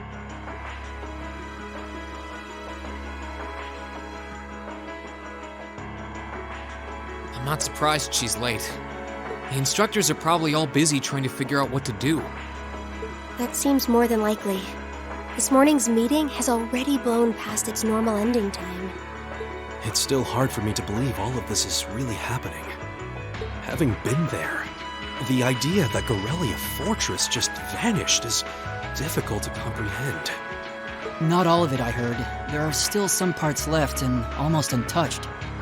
But Instructor Neidhart making it out of there alive was nothing short of a miracle, though.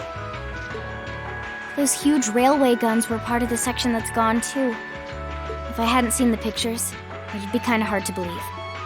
What kind of weapon is even capable of doing something like that? I find myself doubtful that any human could create something so powerful. We just don't know. All we do know is that it's impossible to make a weapon that powerful even with today's most advanced orbital technology. And yet here we are, with just such a weapon in the hands of what's always been seen as a mere vassal state. The Imperial Army has their work cut out for them, I'll say that much. I'm worried about what's going on in the capital, too. It sounds like there have been even more demonstrations going on there these past few days. Down with Crossbell, they say. Point our guns towards the east. Is there even any truth to those rumors that Calvert's planning an invasion? I'm pretty sure it's all nonsense. But considering how there have been tensions between us and them for years, people are just more inclined to believe it. Rumors are just that. We need to be careful not to be misled by half-truths and speculation. If possible, we should find out exactly what's happening for ourselves. Yeah. Over the year, we've seen how things are across the Empire with our own eyes. And now's as good a time as any to put that knowledge to use. Well said. We've had quite the education in getting to the truth behind all the headlines. That seems to have been a running theme of most of our field studies.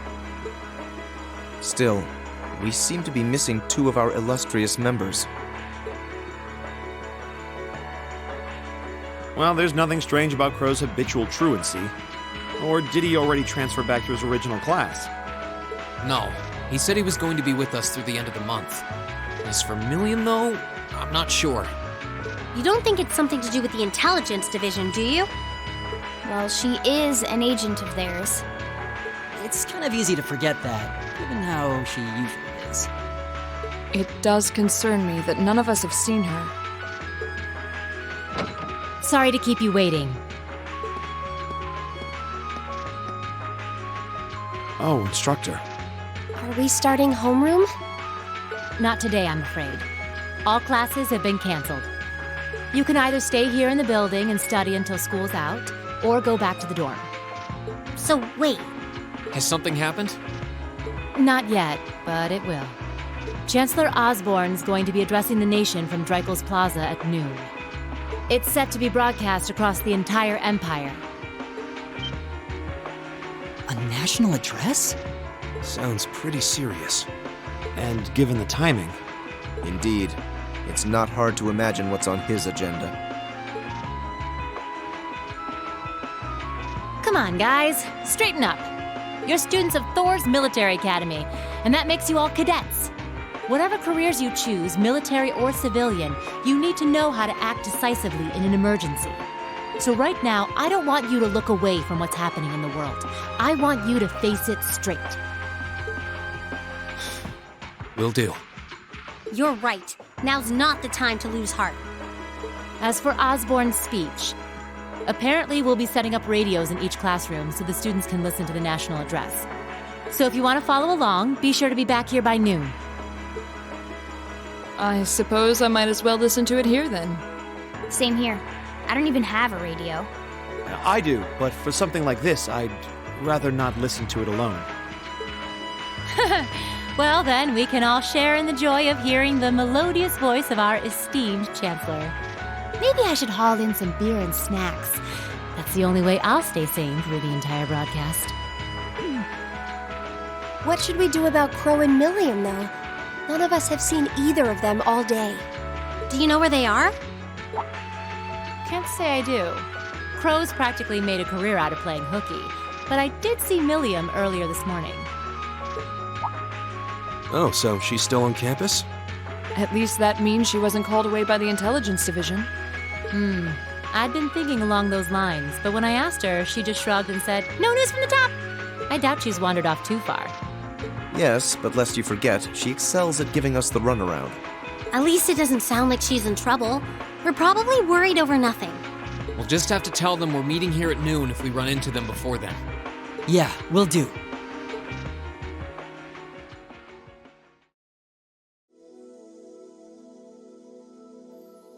I guess everyone's going to check in with their clubs. Looks like I have some free time. Might as well see if I can track down Crow and Milliam. At least it sounds like Milliam is probably somewhere on campus. Crow, though, he could be anywhere. Probably best to check with Toa and George first. Maybe they know something. Oh, Reen. I figured I could find you here. Yep. The student council will be passing out radios for every classroom, so I'm trying to figure that out at the moment. Are you guys planning on listening to the Chancellor's statement too? How could we not? He's supposed to be addressing the entire country after all. Yeah. Whatever it's about, it's going to be something big. I don't think anyone could have imagined the relationship between Crossbell and Arabonia going south like this. I sure hope Angie's okay. What with all of this political turmoil right now. Toa. Sorry about that. I'm the student council president. I need to stay focused on what's going on right here, right now. Angie would laugh at me if she could see me getting distracted over her anyway.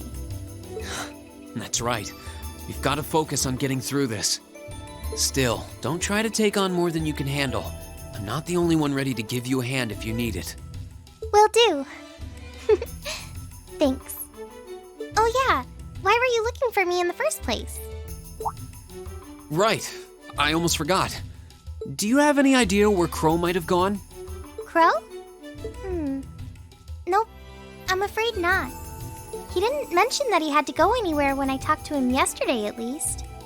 Was yesterday the last time you saw him? Yeah, he was giving me back some of the stuff he borrowed from me since graduation's getting so close. That was nice of him, but then he gave me everything he borrowed from Angie, too. It's only polite to give back the stuff you borrowed in person. Now it's more work for me. Well, that's a very Crow thing to do. Well, I'll keep asking around and find out if anyone knows where he's gone. Sounds like a good idea. Oh, but make sure you're back in your classroom by noon, okay? Of course. I still can't believe there's a weapon out there powerful enough to level Gorelia Fortress like that. I didn't think you could get much more powerful than those railway guns. Yeah, having seen the railway guns in person, I can hardly believe it myself. There are rumors that whatever that weapon is, it's managed to fend off the armored divisions several times, too. Still, I can't help but wonder what the Chancellor's gonna say in his national address. Whatever it is, I have a feeling that it's gonna shake up some things around here. This is a military academy, after all. Who knows? We might even see active duty. Even as an engineer, I doubt they'd make an exception for me. Could be that my lazy days tinkering with orbital bikes are numbered. Oh, don't say that, George. Well, no point stressing out too much about the future till we're there. I didn't mean to be a downer about it. Go on and listen to the broadcast, but don't worry yourself too much. This country may go through a lot in the coming years, but ultimately, we have a say in our future. That's a good way to look at it. I don't want to look away from what's happening. We have to be aware of our present to take charge of our future. But anyway, you wouldn't happen to know where Crow is, would you? He hasn't shown up to class today. Crow? Can't say that I do. He came by yesterday with a box of things he'd borrowed from me, but he never mentioned having any plans today. Dang. Anyway, I'll keep asking around to see if anyone else knows where he is. Well, knowing Crow, he's probably just wandering around somewhere. Just keep looking around and I'm sure you'll run into him. Will do. Nothing out of the ordinary has happened here in the old schoolhouse ever since that night. We kind of ended up pushing it to the back of our minds, what with the way things have been going in Crossbell. Huh? It's unlocked. I wonder if someone's already inside. George is in the engineering building right now, so it can't be him. If any of the students just idly wandered in here, they'd be in real danger. I should probably take a look inside, just in case. I checked around inside of the old schoolhouse, but there didn't seem to be anyone around. But all the same, I didn't want a chance leaving anyone down there, so I decided to check the 7th floor.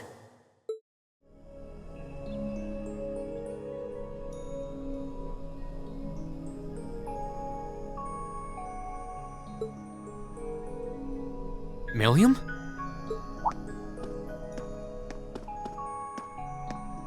Oh, Reen! Come to take a sneak peek too?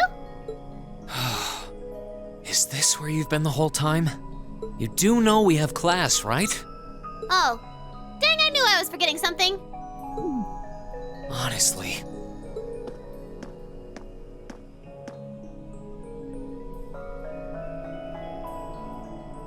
So, what's piqued your interest?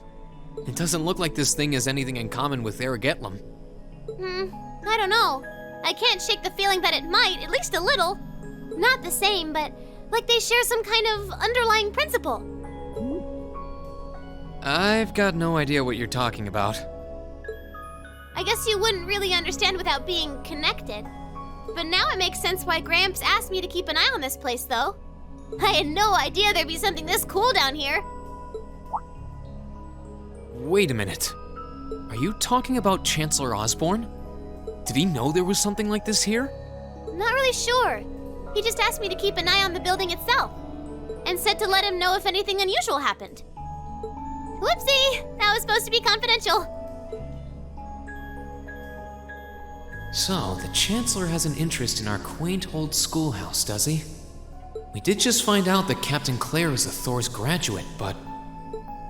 Hey, what you thinking about? Say, Milliam, was investigating the old schoolhouse the reason you enrolled at the academy? Well, sorta, but it was more of a side thing. There was a more important reason, but that kinda stopped being a concern. So I guess it's just this now. Something more important than this? Not sure what she's getting at. Doesn't sound like she's trying to hide something important from me, though. Oh yeah! It's almost almost time for Gramps' speech, isn't it? I guess I should head back and listen to him drone on. Oh, so you already knew about that. We were all planning to listen in the classroom. Sweet. I'll just listen with you guys then. What are we waiting for? Let's go! Nothing keeps you down for long, does it? Oh yeah, you haven't seen Crow around anywhere, have you? Huh? Nope. Is he cutting class too? Well, he's probably just hiding out somewhere on campus. None of the others have seen him, though. I wonder if he went into town. Huh, maybe. Wanna try looking around, Trista? I'll come with you. Sounds like a good idea. If he's not on the school grounds, chances are he's somewhere in town. All right, let's see if we can find him.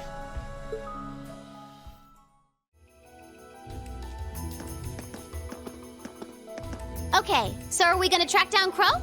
Might as well. I guess we should start with the dorms first. Maybe Sharon knows where he's gone. Okie dokie. Oh, I wasn't expecting to see either of you back so early. Welcome home. Hello again, Sharon. We're back! Oh, it seems all of your classes have been canceled today. I heard from Lady Sarah that you would be remaining on the campus, though. Well, that was the plan. Say, Crow hasn't been back here, has he? Master Crow? Well, actually, he just returned a short while ago. Oh, he did? Indeed. However, I don't believe he stayed long. It seems he was here just long enough to go to his room, then he left again. Sounds like we just missed him. Maybe he forgot something here and came back to pick it up? I don't know. Should we check his room just in case? Yeah, might as well while we're here. Well, if you need anything, just let me know.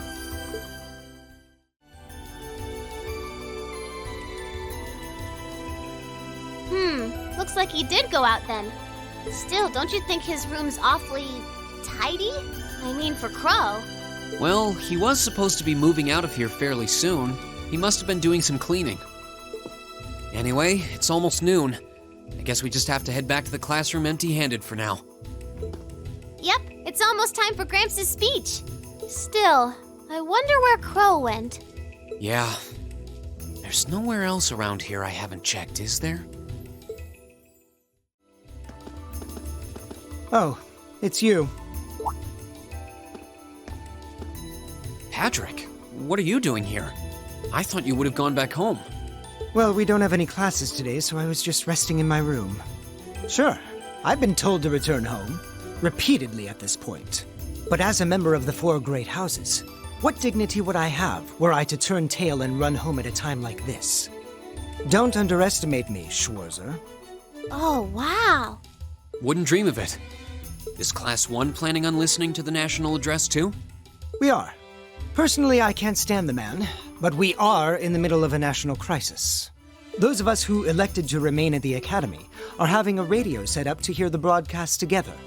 Ah, right. You've got some strange classmates, though.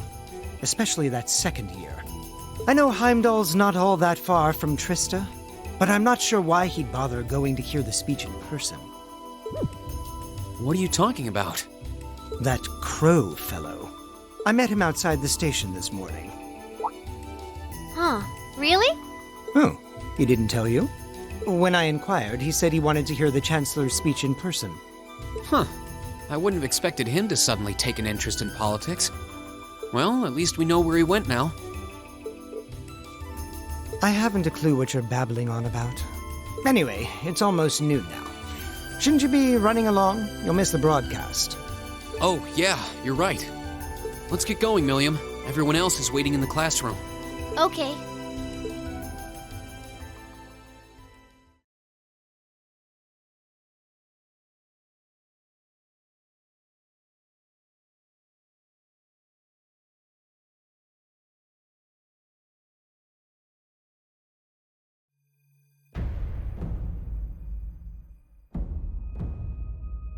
The clock's about to strike noon in Heimdall, with the Chancellor set to take the stage for his national address.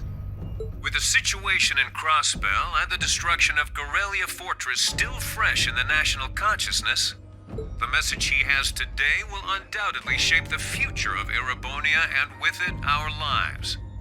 Our reporter is joining us now live from Dreikel's Plaza. Sounds like he's about to start. Oh, I hate this. I've got butterflies in my stomach. This is Misty, coming to you live from Heimdall.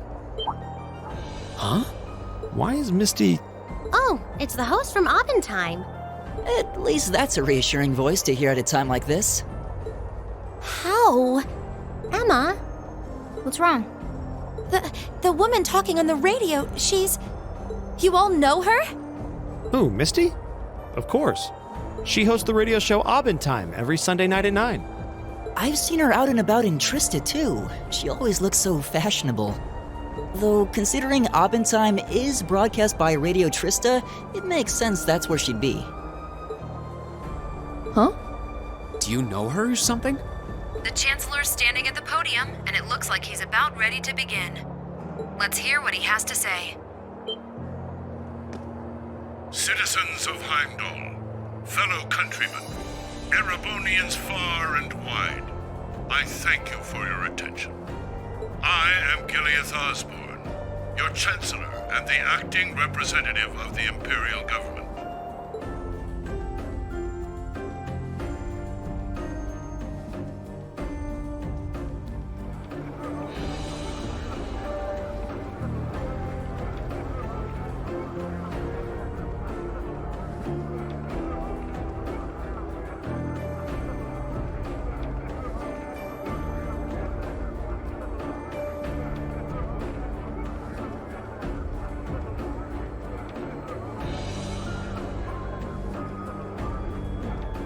We stand today in the face of an uncertain future. All of you, I'm sure, are aware of what has transpired in recent weeks. Crossbell, our erstwhile province, has defiantly declared its independence. And as its parting shot, frozen the assets entrusted to them by the hard-working men and women of Erebonia. As we have moved to safeguard our national interests, armed conflicts have broken out on our borders. Our enemies point to this as an example of Erebonian aggression, but nothing could be further from the truth. We acted in accordance with our duties as a colonial power. All we have done as is our sovereign right. The imperial hand may be firm, but it is fair. These traitors, however, have shown the world that they are neither. With an unknown weapon of mass destruction, they have annihilated Gorelia Fortress, the stronghold that has long protected the very gates of this country. I ask you, brothers and sisters of the Empire, do we allow such an odious act to go unpunished? Do we sit idle as the pride and dignity of our great nation is spat upon and trampled underfoot? We cannot, we must not, and we will not. With blood and with iron we shall mete out justice.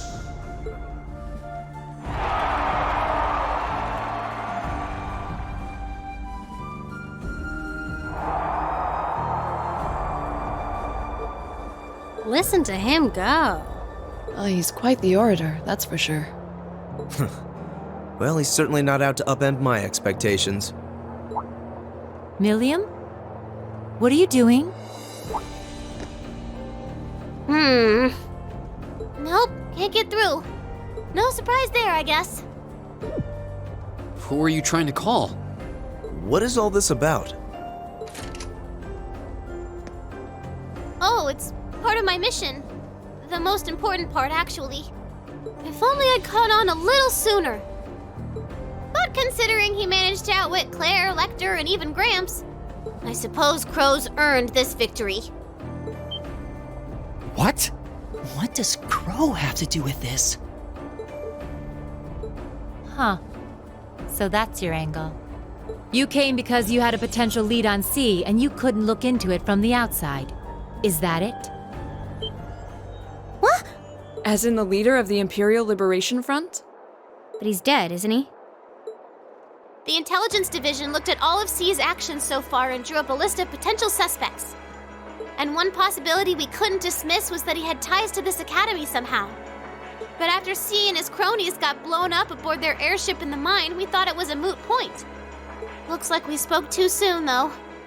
I can't believe how bad we screwed this up. Are you seriously suggesting that it's Crow? That it's been him all along? Crow was with us in the mine right up until he went with the miners to escort them back to the surface, right?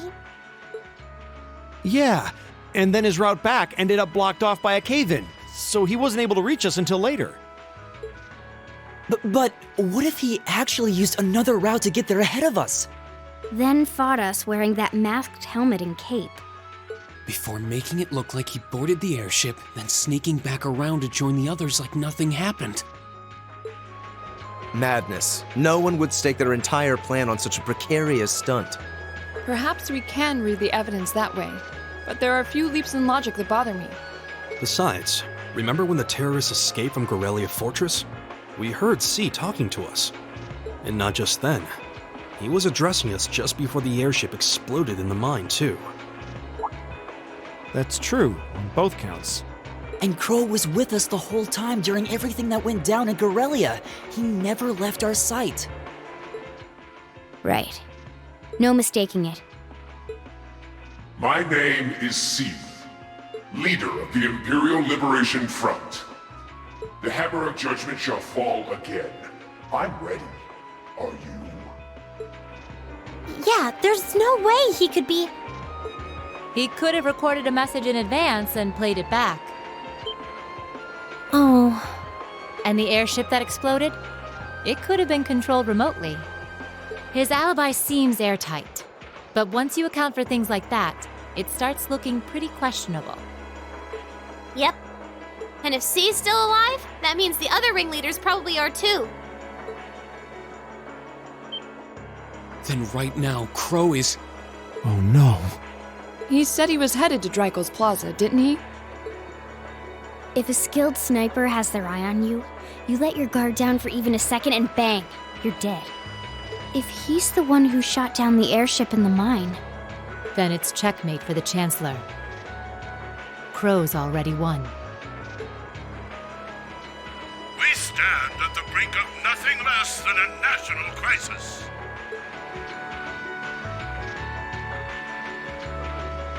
In such tumultuous times, we must set aside our differences.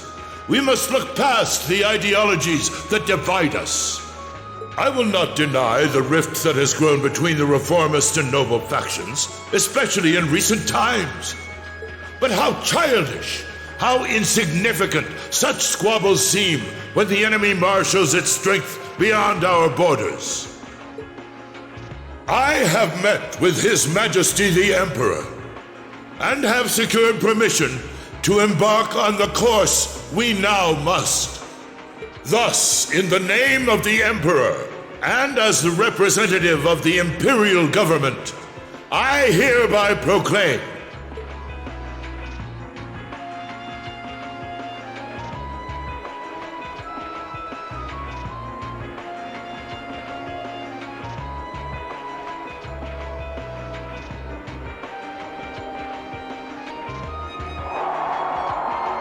that the Empire's full military might shall be gathered together from all branches and divisions to deliver unto Crossbell a swift response to their impudence and to form a bulwark against the threat from the eastern. Go finish your speech in hell.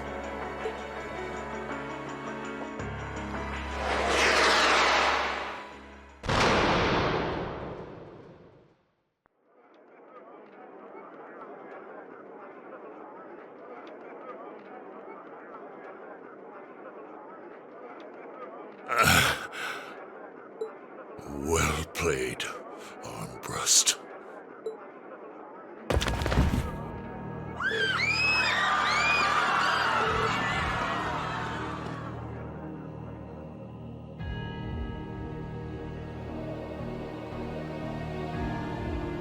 Well, that was anticlimactic. And there's our coup de grace. Now, just have to add the finishing touches. Hands in the air!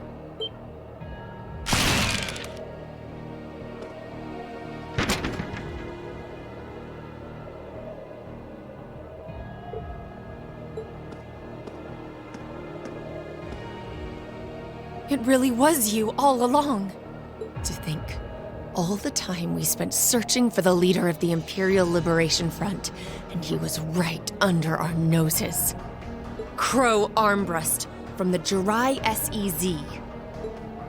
Aw, and here I thought I'd managed to cover my tracks like a real pro. So, who put all the pieces together? I bet it was Arundel, wasn't it? We just received confirmation a short while ago. If you hadn't been so difficult to pin down, we would have had this investigation finished up already. How could you? How could you? You know, this really brings back the memories. It's a lot like when Jirai was annexed by the Empire 8 years ago. You let your guard down, you lose. That's how your boss's favorite little game works, isn't it? Well, he lost. And now he won't be playing any of his games again. Ever. You! Get on the ground! I don't know how you managed to plan all of this, but you'll tell us eventually. I'll see to that. Yeah, I don't think so. What?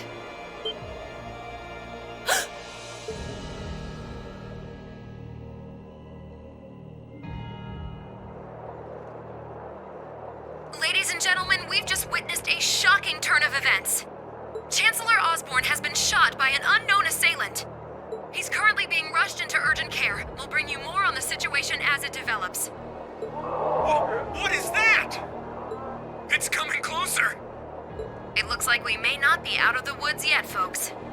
A large silver craft has been sighted in the sky to the south, and it seems to be headed toward the capital. But hearing a radio broadcast just isn't the same as seeing it unfold yourselves, is it? So how about I give you Thor students a special treat? Just my way of saying thanks for the fun I had at the festival. Wait, what's she talking about? Was she speaking directly to us just now? Resound, resound, O voice everlasting! Rend night's silent veil and reveal unto all the beautiful world!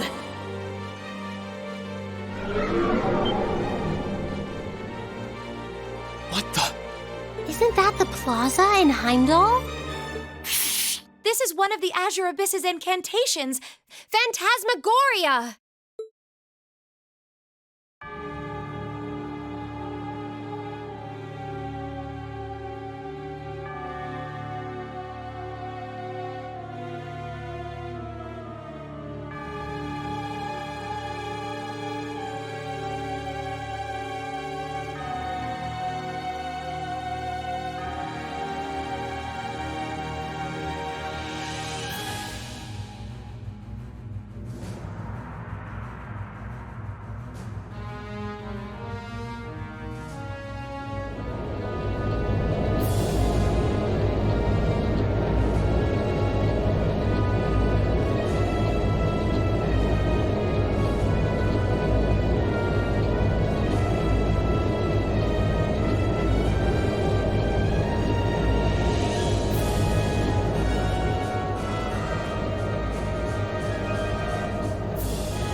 I know, but it ain't one of ours.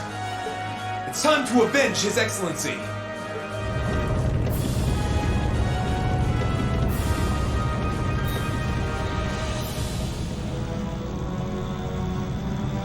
Fire!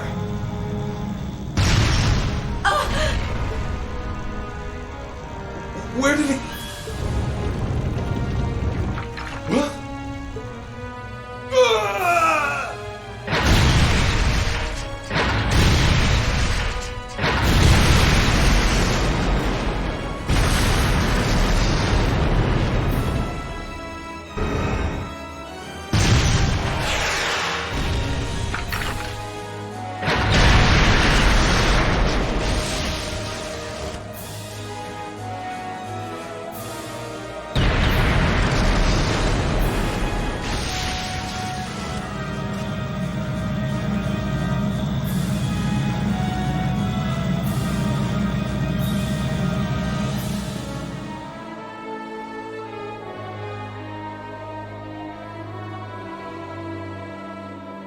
What? What are those things? Humanoid combat armors, courtesy of Reinford's 5th Development Division, staunch supporters of the Noble Alliance. Knights for the modern age, modeled after a stunning historical example and made of hardened steel from toe to crown. We call them the Panzer Soldats. But how did... Don't move! Sorry, I don't take orders from you. Zephyr should be able to secure Valflame Palace just fine on their own.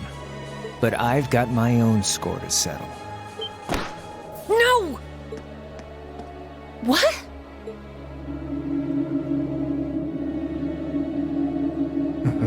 See ya, Icy Maiden.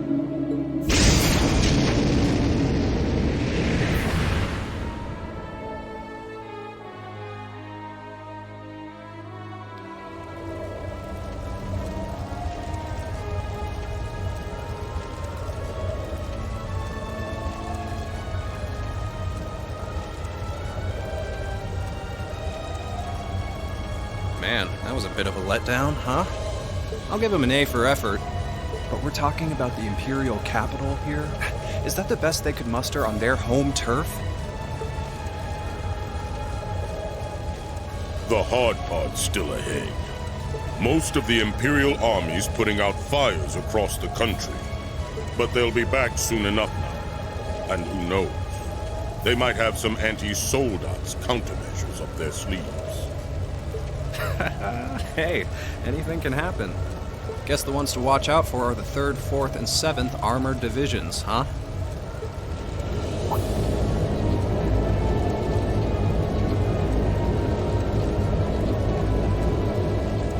I wonder whose side our little princess will take. That's for Fee to decide. The boss wanted it that way.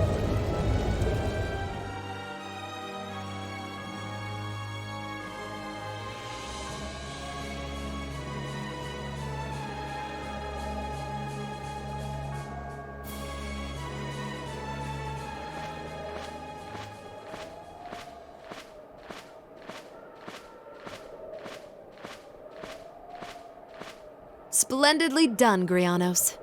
I see you were able to share the sweetest notes of my aria with our little friends.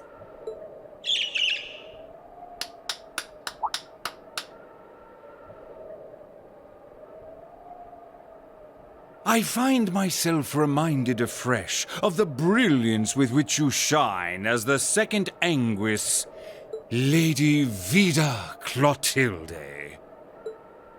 Vast is the stage, and beauty is the performance of the Azure Abyss. That's quite the compliment, considering your standards on beauty.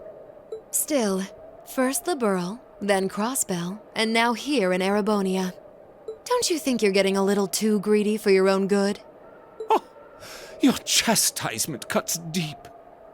We'll be proceeding with the next step of the Phantasmal Blaze plan, I presume? Yes indeed. The bells are tolling for Crossbell, and preparations here are complete. Still, even this grand an undertaking is but a jewel in a greater crown. The second stage of the Orpheus final plan. The symphony awaits us. Let the second movement commence.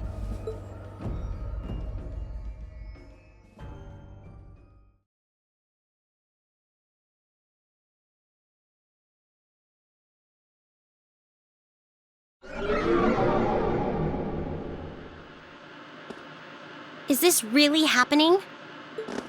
It is. I'm certain of it. Phantasmagoria is an arcane art known to the Witch of the Abyss, capable of showing scenes and visions across great distances. The woman you know as Misty is something of a sister of mine. Wait, the Witch of the Abyss? Are you saying that's who Misty really is? I feel like any moment I'm going to wake up in my bed to find I just dreamt all this. If only it was. But we have no choice but to accept that it's real. Well, we'll have plenty of time to worry about that later.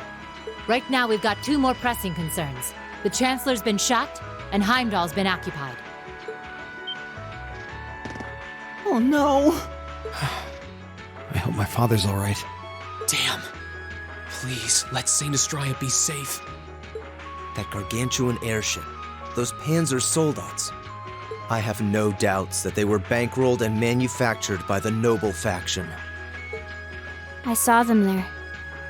My old family. All this time I never knew what happened to them. And now there they are. Fee. So you know those men? I remember meeting them briefly in the Grand. They're former members of Zephyr. Used to be one of the continent's strongest Jaeger corps. It looks like the noble faction hired them to do their dirty work, just like the Imperial Liberation Front. On top of that... It looks like our guess about C's identity was right on the money. But I don't know what that cool blue thing was he flew off in. Crow, why did you do it? On behalf of the Student Council, I'd like to ask all of you to remain calm. I'm sure you all experienced that strange vision during the broadcast, and the principal has an announcement he'd like to make about it. Good afternoon, everyone. This is Principal Van Dyke speaking. I'm sorry to say there's a strong likelihood that what you just saw is really happening in Heimdall. However, it's important to note that we don't yet have confirmation or any official word on the situation. I'm doing all I can to find out what's going on, but in the meantime, I ask for your patience and understanding. So all the other classes saw it too.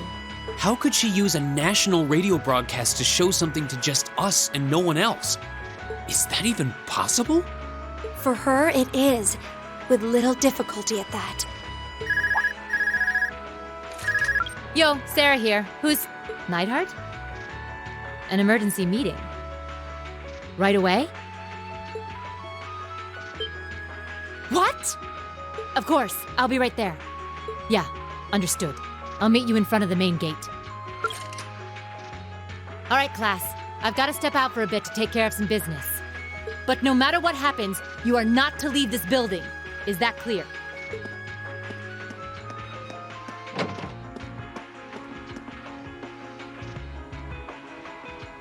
What's going on? I'm not sure, but it's obvious something strange is happening. Can this day even get stranger than it already is?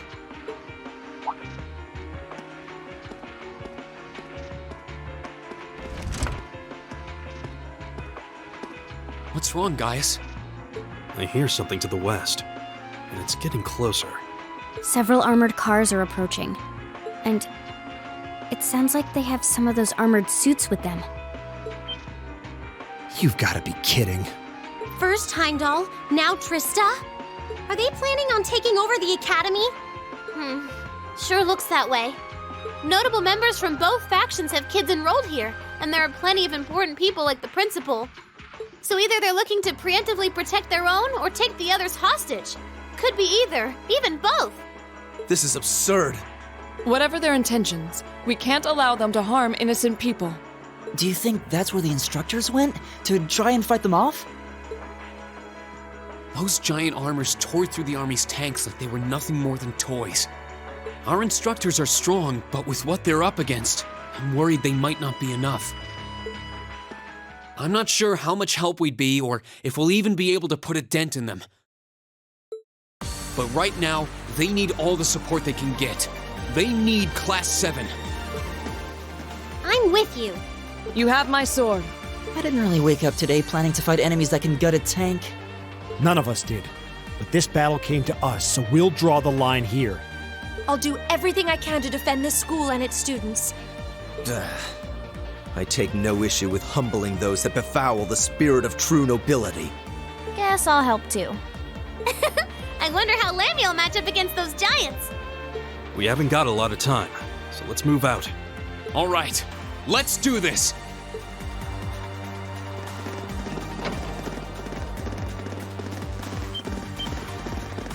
Elisa?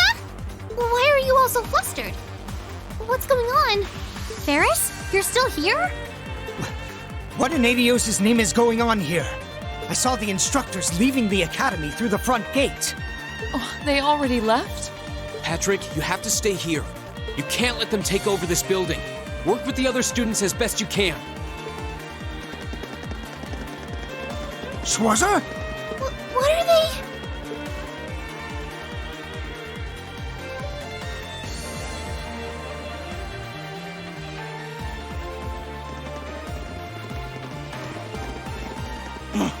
What in Adios' name is going on?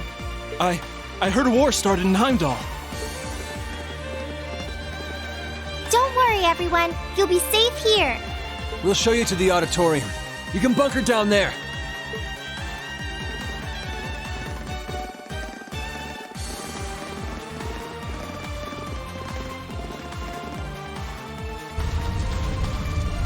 Toa! George! Reen! What are you doing here? You aren't... You're not planning on going to help the instructors, are you? That's exactly what we're planning. I'd bring shame to the Arcade name if I were to willingly allow such insolence and dishonor to fester.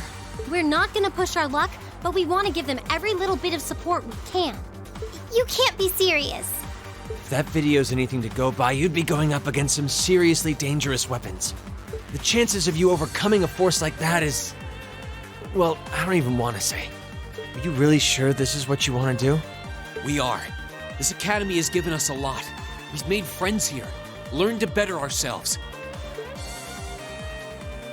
And we'll be damned if we're going to let them just take that away! You guys... Oh boy. The instructors told me not to let you past if you tried to come through here. All right. As student council president, I hereby grant you permission to head through. But don't forget, you're still students. This may be a military academy, but that doesn't mean you're soldiers. If you ever feel like your lives are in danger, even a little bit, you get out of there, okay? Run away, surrender.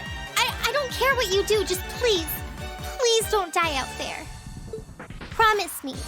Of course. We promise. At least make sure you've got everything you need before you go, then. I've got my tools on me, so if you guys need any last-minute modifications to your Arcus units, I'll take care of it.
May Adios be with you.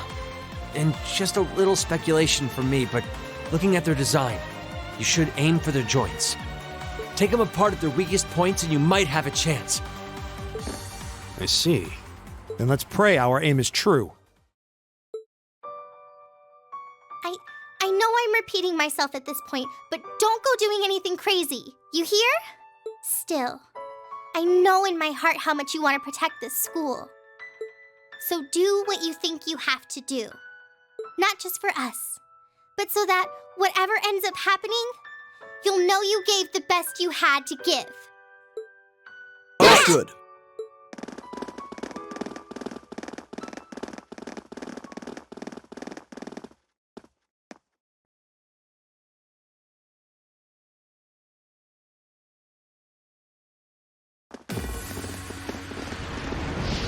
Damn.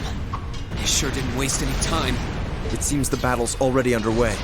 There, toward the west exit. Let's move.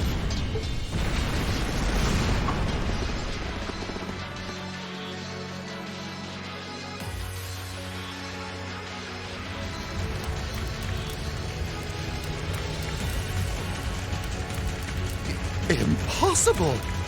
Are you even human? Oh, I'm as human as they come. Can't speak for the principal, though. Or Instructor Beatrix, for that matter. I'll say, our decorated veterans are putting the younger generation to shame. Now, there's no need to go around flattering old ladies, Neidhart. No need to be so modest, Beatrix.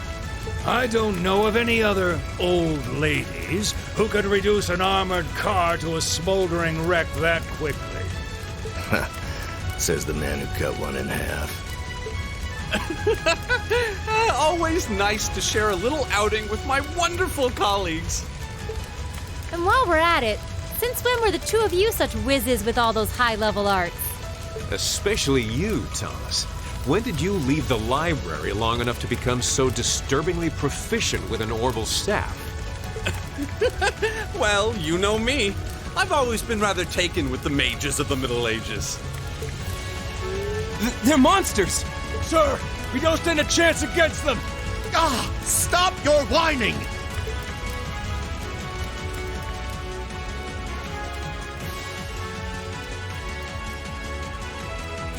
They did this? By themselves? I almost feel sorry for the soldiers. Just who is Instructor Beatrix? She was a colonel in the Imperial Army. They used to call her the Reviver. Heard she saved Sarah's life once even. Yeah, she's kind of a legend. In her days with the medical corps, she'd show up in war zones to treat the critically injured. She'd patch them all up, friend or foe. And woe to anyone or anything who tried to stop her. Wow, no wonder she's so unflappable. You know, maybe they don't need our help after all. No, it's not over yet. Looks like they've got some reinforcements coming in.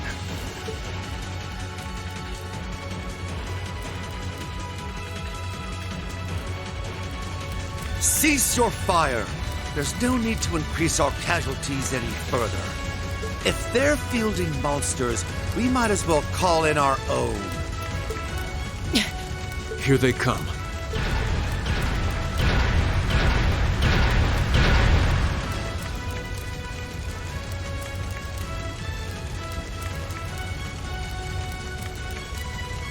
My, they've certainly brought quite a few of those. They're boasting some impressive armor. Looks like they've been designed with integrated arts resistance, too. What to do? You think we can really beat all these things? Well, I don't see another way out of this, do you? We need to hold this location until the Imperial Army's reinforcements arrive, no matter what. Time to see if the Army's finest up-and-coming officer has it where it counts. Same to you, Ms. A-Rank Bracer. My! You two really do make quite the dynamic duo. Shut up, Thomas. All right, Palestine and Neidhart are taking point. Let's give them some cover. Yes, sir. Now, Let's see which parts have that arts-resistant shield.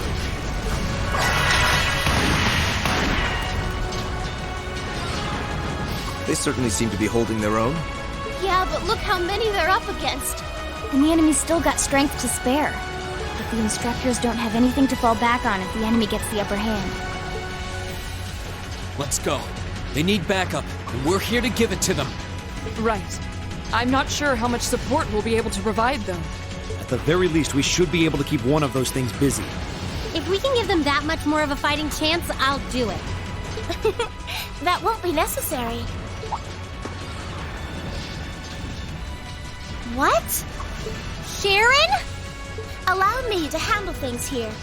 I'll be sure to give Lady Sarah and her colleagues the opening they need to clinch their victory. Huh?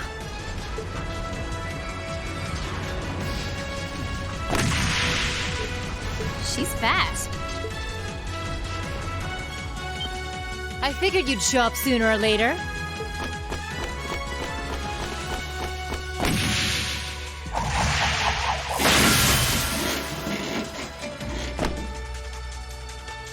Oh my!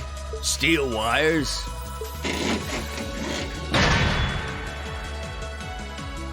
These new model engines certainly are quite the step up. I'm impressed. Still, all the power in the world doesn't mean much if you're all tied up. The pleasure of being bound, vulnerable, and exposed is a thrill like no other. Would you care for a little demonstration? I'd say you won't feel a thing, but that would be lying.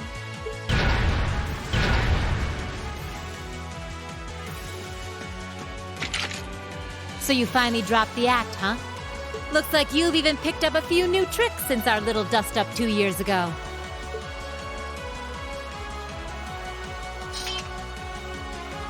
But I guess I wouldn't expect any less from Sharon Kruger, Ouroboros' Enforcer number 9. Or should I just call you the Severing Chains? I'm currently on leave from that position. Right now, I'm but a humble maid in the service of the Rhineford family. And no matter who's pulling the strings, anyone who tries to harm Lady Elisa or her friends will have to get through me first. That's fine by me. But I think you and I need to sit down and have a nice long talk after all this is over. I'll bring the snacks. Oh, look at them go! Are you just going to stand there and let the ladies run laps around you, Major? Of course not. I was just about to say we should focus our assault on one and hit it with everything we've got.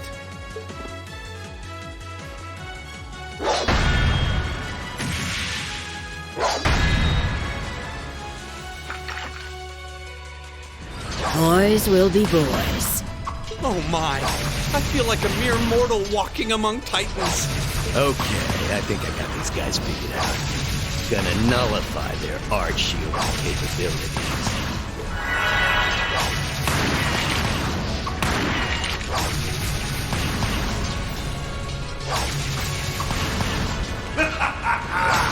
You sure know how to show a guy a good time.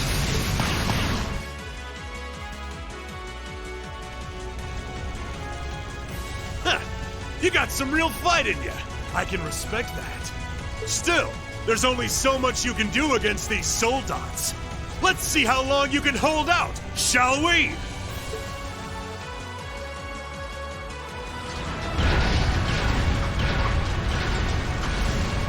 You're a military academy.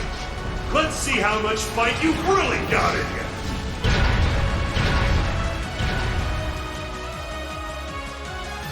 So, Elisa, just who the heck is Sharon?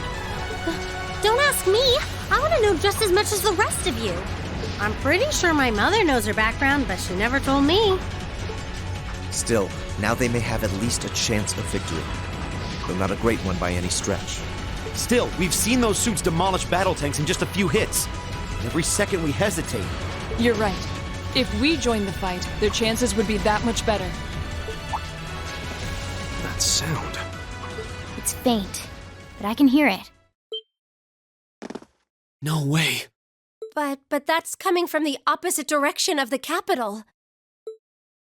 Lemmy!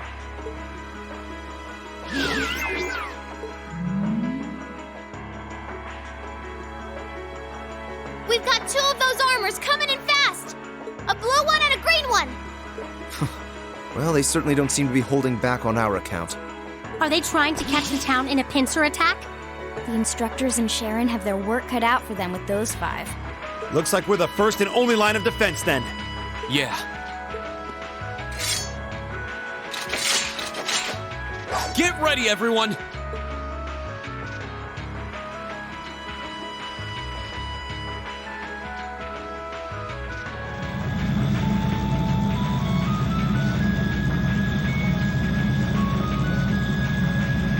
Trista's east exit in sight now. No hostiles visible. I hear they've rounded up quite the posse to defend this little town. But I'm sure they've got their hands full dealing with Vulcan.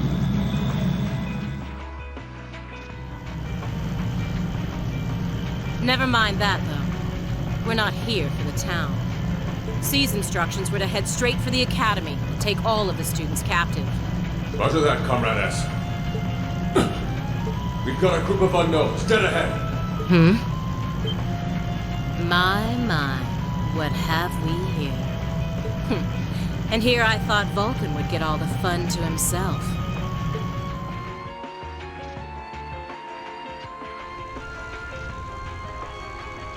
But you didn't let me down, did you, Class 7? You managed to turn up every single time.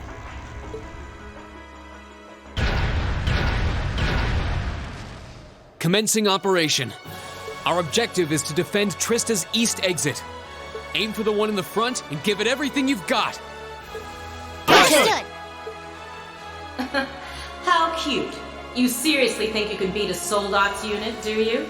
It just wouldn't be sporting of us to attack at the same time, so why don't you soften them up a little first? Roger that. With pleasure. You've interfered without cause for far too long. It's time you got what's coming to you. Let's see how long you last against this dragon! Watch out, guys! Turn to flames! Burn!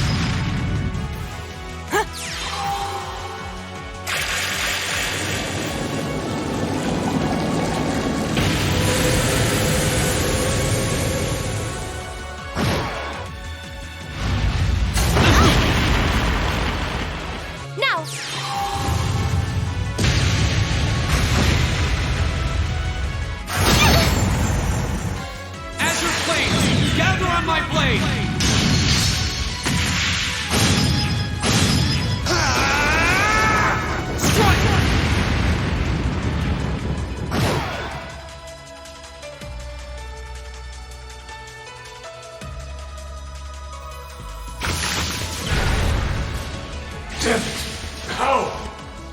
How could I have lost to a bunch of kids? They're only students. We did it! Looks like George was right about aiming for the joints. I should have expected that C's classmates wouldn't go down easy.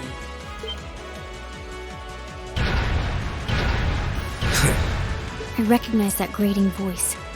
Scarlet? You're in there, aren't you? Oh, did you miss me? I'm sorry we didn't get a chance to play at the mine. But I hope you haven't forgotten that I owe you for getting in my way at Borrelia Fortress. You managed to beat one Soldats, but once is just luck. Let's see how you fare against a Spiegel. That one's not like the others. It must be a command unit. So it has weapons the regular suits don't? Oh, believe me, you'll find out. Sadly, I doubt you'll survive the demonstration. But at least try to put up some token resistance. Watch out, guys! How about this? Turn to flames! Burn!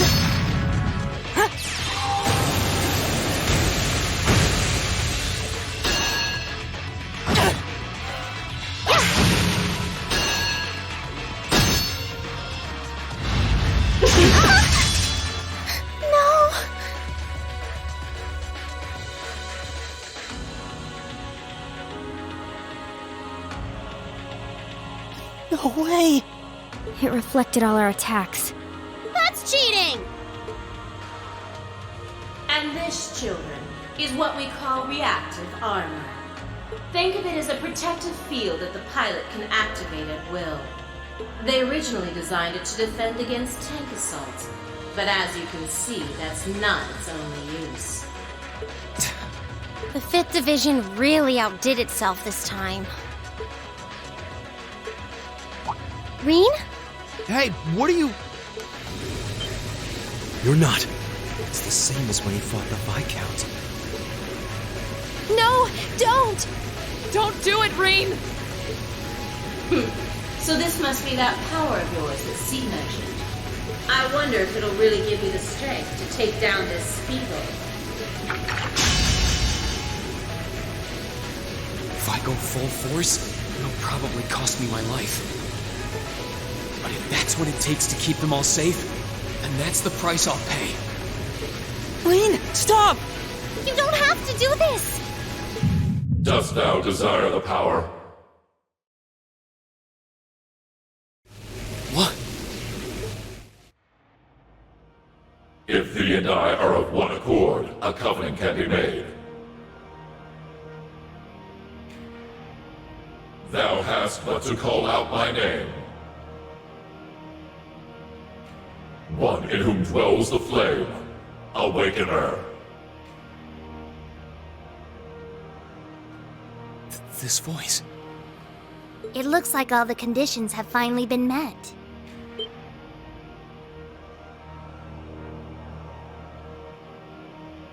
Celine, you can talk? Yes, quite eloquently too. But that's not important right now. Right now, you need to stay focused. You should know his name already. You saw it deep within the realm of the Great Shadow.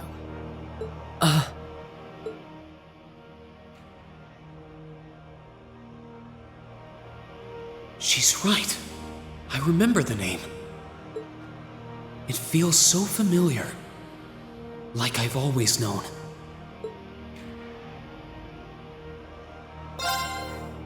Heed my call. Valimar, the Ashen Knight!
What's happening to him?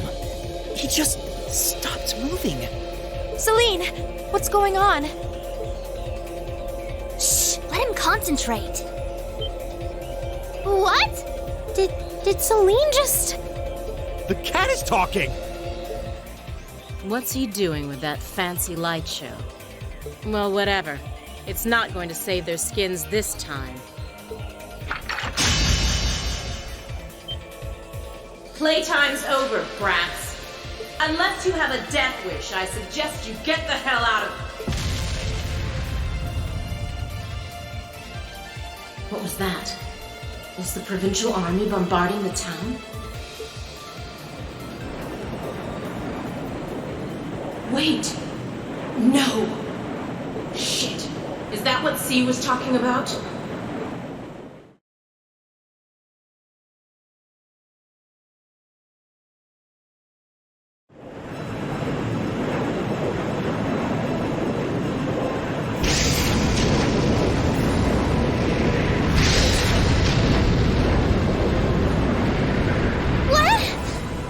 What the?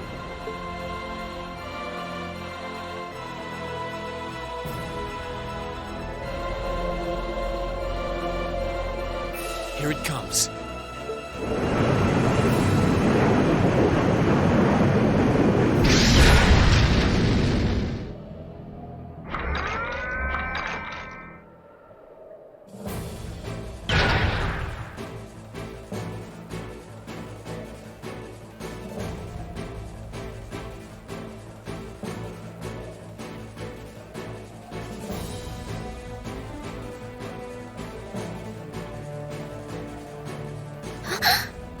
Reen, how did you...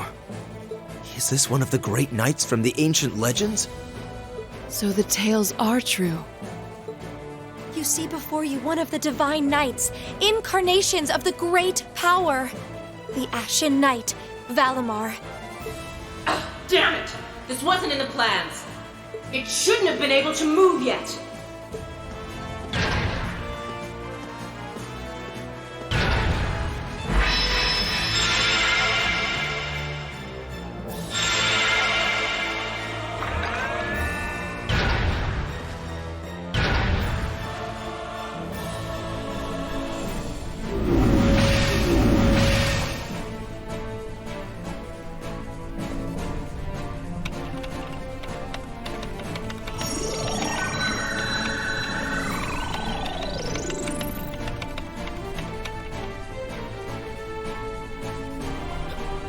How am I even doing this? It's like my body just knows. The moment you accepted the Awakener's Covenant, all the fundamental knowledge was granted to you. But you've got a more pressing issue to deal with right now. And this Divine Knight doesn't have a weapon yet either.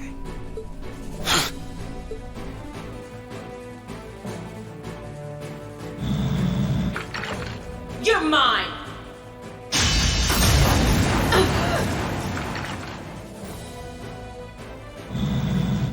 It evaded that attack like a trained duelist. Like Reen would. Alright, I think I figured out the basics. Reen! Is he inside that thing making it move? That's awesome!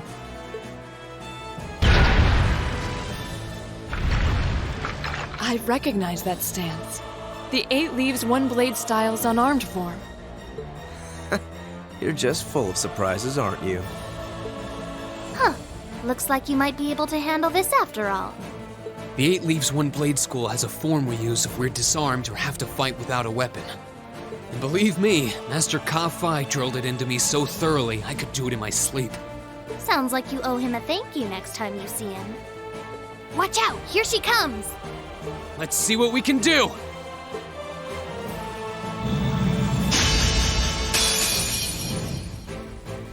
Don't leave me unsatisfied now. Now!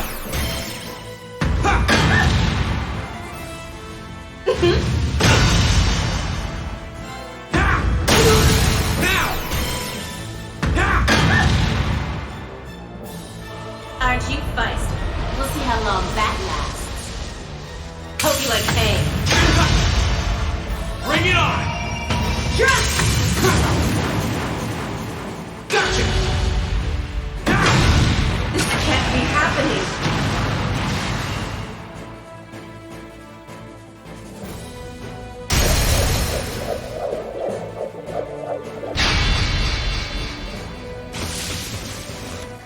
Damn it! If Reinhardt had finished my Templar sword in time, I'd be the one still standing. This battle is over. There's no reason to keep fighting. Now get out of Trista, and take the squad by the west exit with you. Reen! Yeah! Beat it and don't come back! All right, this should be all the backup they need at the west exit and then some. Damn. Whoa, whoa, hold up just a sec. Aren't you forgetting something? That voice. Something's coming.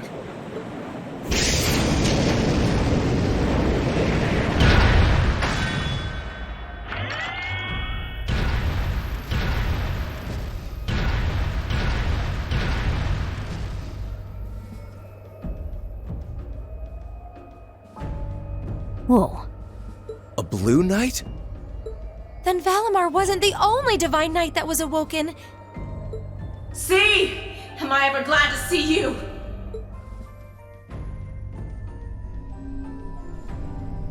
The Azure Knight? So he was an Awakener all along. I'll bet she's the one who guided him to it too. Crow. Crow! Are you really in there? Sure am. Long time no see, Reen. Oh well, not too long, I guess, seeing as we just had dinner together last night. But that all feels strangely distant now, you know? Another lifetime almost. Why?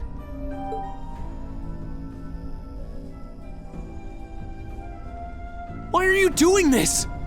Are you really the one who shot the Chancellor? And where did you even get that thing?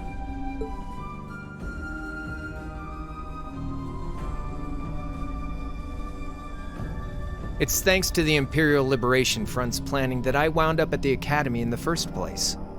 It was a nice spot to bide my time while we waited for our chance to take out the Chancellor. Gotta say, though, the whole school thing was a lot more fun than I expected. Almost makes me sad to leave it behind. But at the end of the day, I'm C. That's the real deal. The Crow Armbrust you've known all this time, he isn't real. He never was. Like hell he isn't! All the good times we had? Your friendship with Toa and Angelica and George? You seriously want me to believe that all of that was just a lie?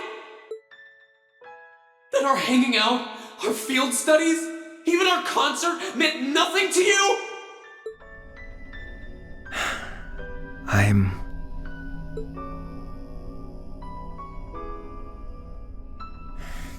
Yeah, I'm afraid so.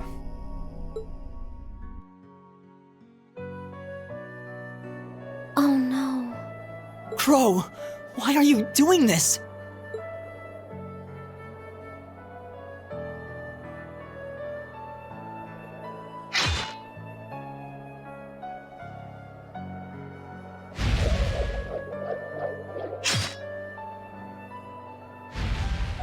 Reinford made that for the Soldats units. I know it's not the kind you're used to, but it's the best you're gonna get right now. So, what do you say we settle things once and for all? A double saber, just like C used. Then there's no room left for doubt. Crow really is C. I take no joy in this, but we can't have that Ashen Knight of yours getting in the way later down the line. So I'm afraid I'm gonna have to bust it up, along with the Academy. As for you students and the staff, you'll be under our jurisdiction. So that's the plan if you win, huh? But what about if I win? If you win, I'll pay up the interest I owe you on that 50 Mira. Hell, we could even trade places. I'll babble on about friendship and dreams, and you can have fun for once in your life. You've got yourself a deal. But I hope you know what you just signed up for. Because the Bank of Reen has the highest interest rate on the continent. And if we'll be trading places, don't forget you'll have a mountain of work waiting for you back at the Academy. So one way or another, you'll be coming back with us, Crow! You've got some real stones. I'll give you that. But sure, I'll agree to those terms. This is bad. Their will to fight is causing an enormous outpouring of mana.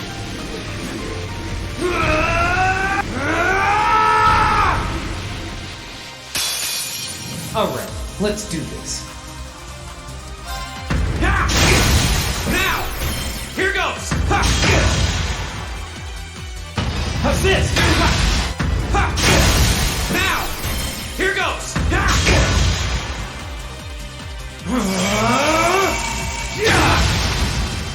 There! How's this? Now! My sword will lead the way!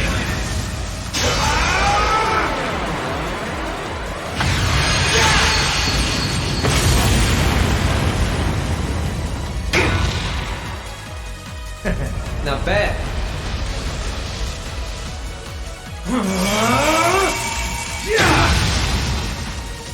Think you can handle this?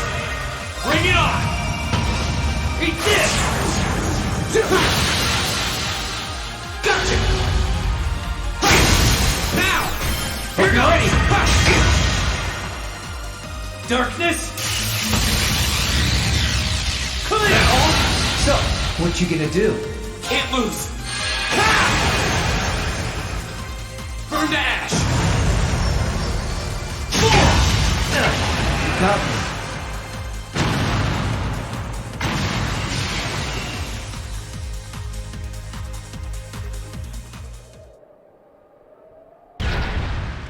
Yahoo!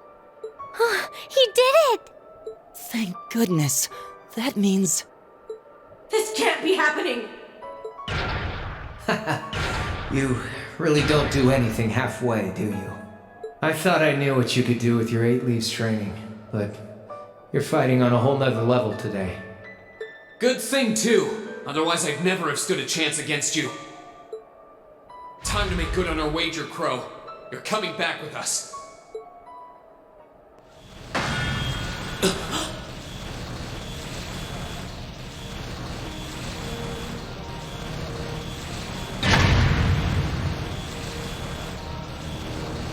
What in the... You've been piloting a Divine Knight for 1 day. I've been using mine for 3 years. Did you think I wouldn't have a trump card to play?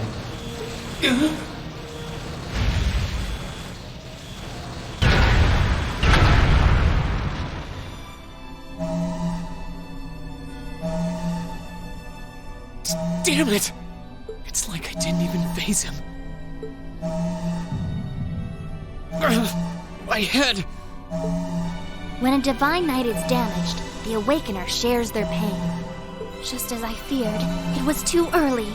Or perhaps it may have been too late.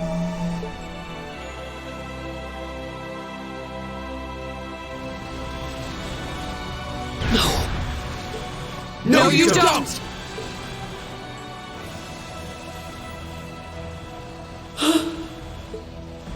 Rean, are you okay? Guys, what are you doing? We are going to buy you time to get away from here. Run, while you still have the chance. I can't. I won't just leave you all here. You can, and you must! Heimdall's been occupied, and it's only a matter of time before we've got a full-blown civil war in our hands. They might have been caught off guard today, but the Imperial Army's full of elite soldiers. When the war starts, it'll be long and bloody. But it doesn't have to be like that. You and the Ashen Knight could change things. You could find a third way, like Prince Oliver was talking about. A way that doesn't bow to either faction. You can become the wind that changes the course of this conflict. You guys, No, I can't! You'll never make it against him by yourselves! Just run, please! Just look at yourself. You're in no position to be worrying about us. Yeah! Just leave it to us! Once you've escaped, we'll go join the instructors, so don't worry. Take care of him for us. Okay, Celine? Easier said than done. Prolonging current battle poses the risk of sustaining irreparable damage. Immediate tactical retreat is advised. That voice! Are you Valimar? So you've gathered enough power, have you? Well, we may have lost this battle, but at least we'll live to fight another day. All right, get us out of here.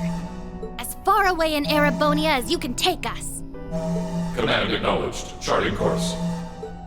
Wait, no! That's my call to make!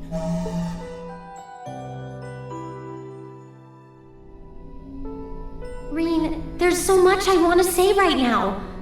You're the one who gave me the courage to find my way in life. That's why this time, I want to be the one to help you find yours. And when we meet again, I'll tell you everything that's in my heart.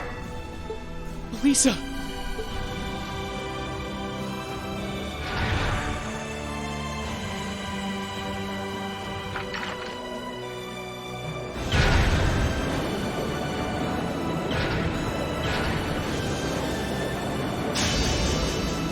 need me! Let me stay!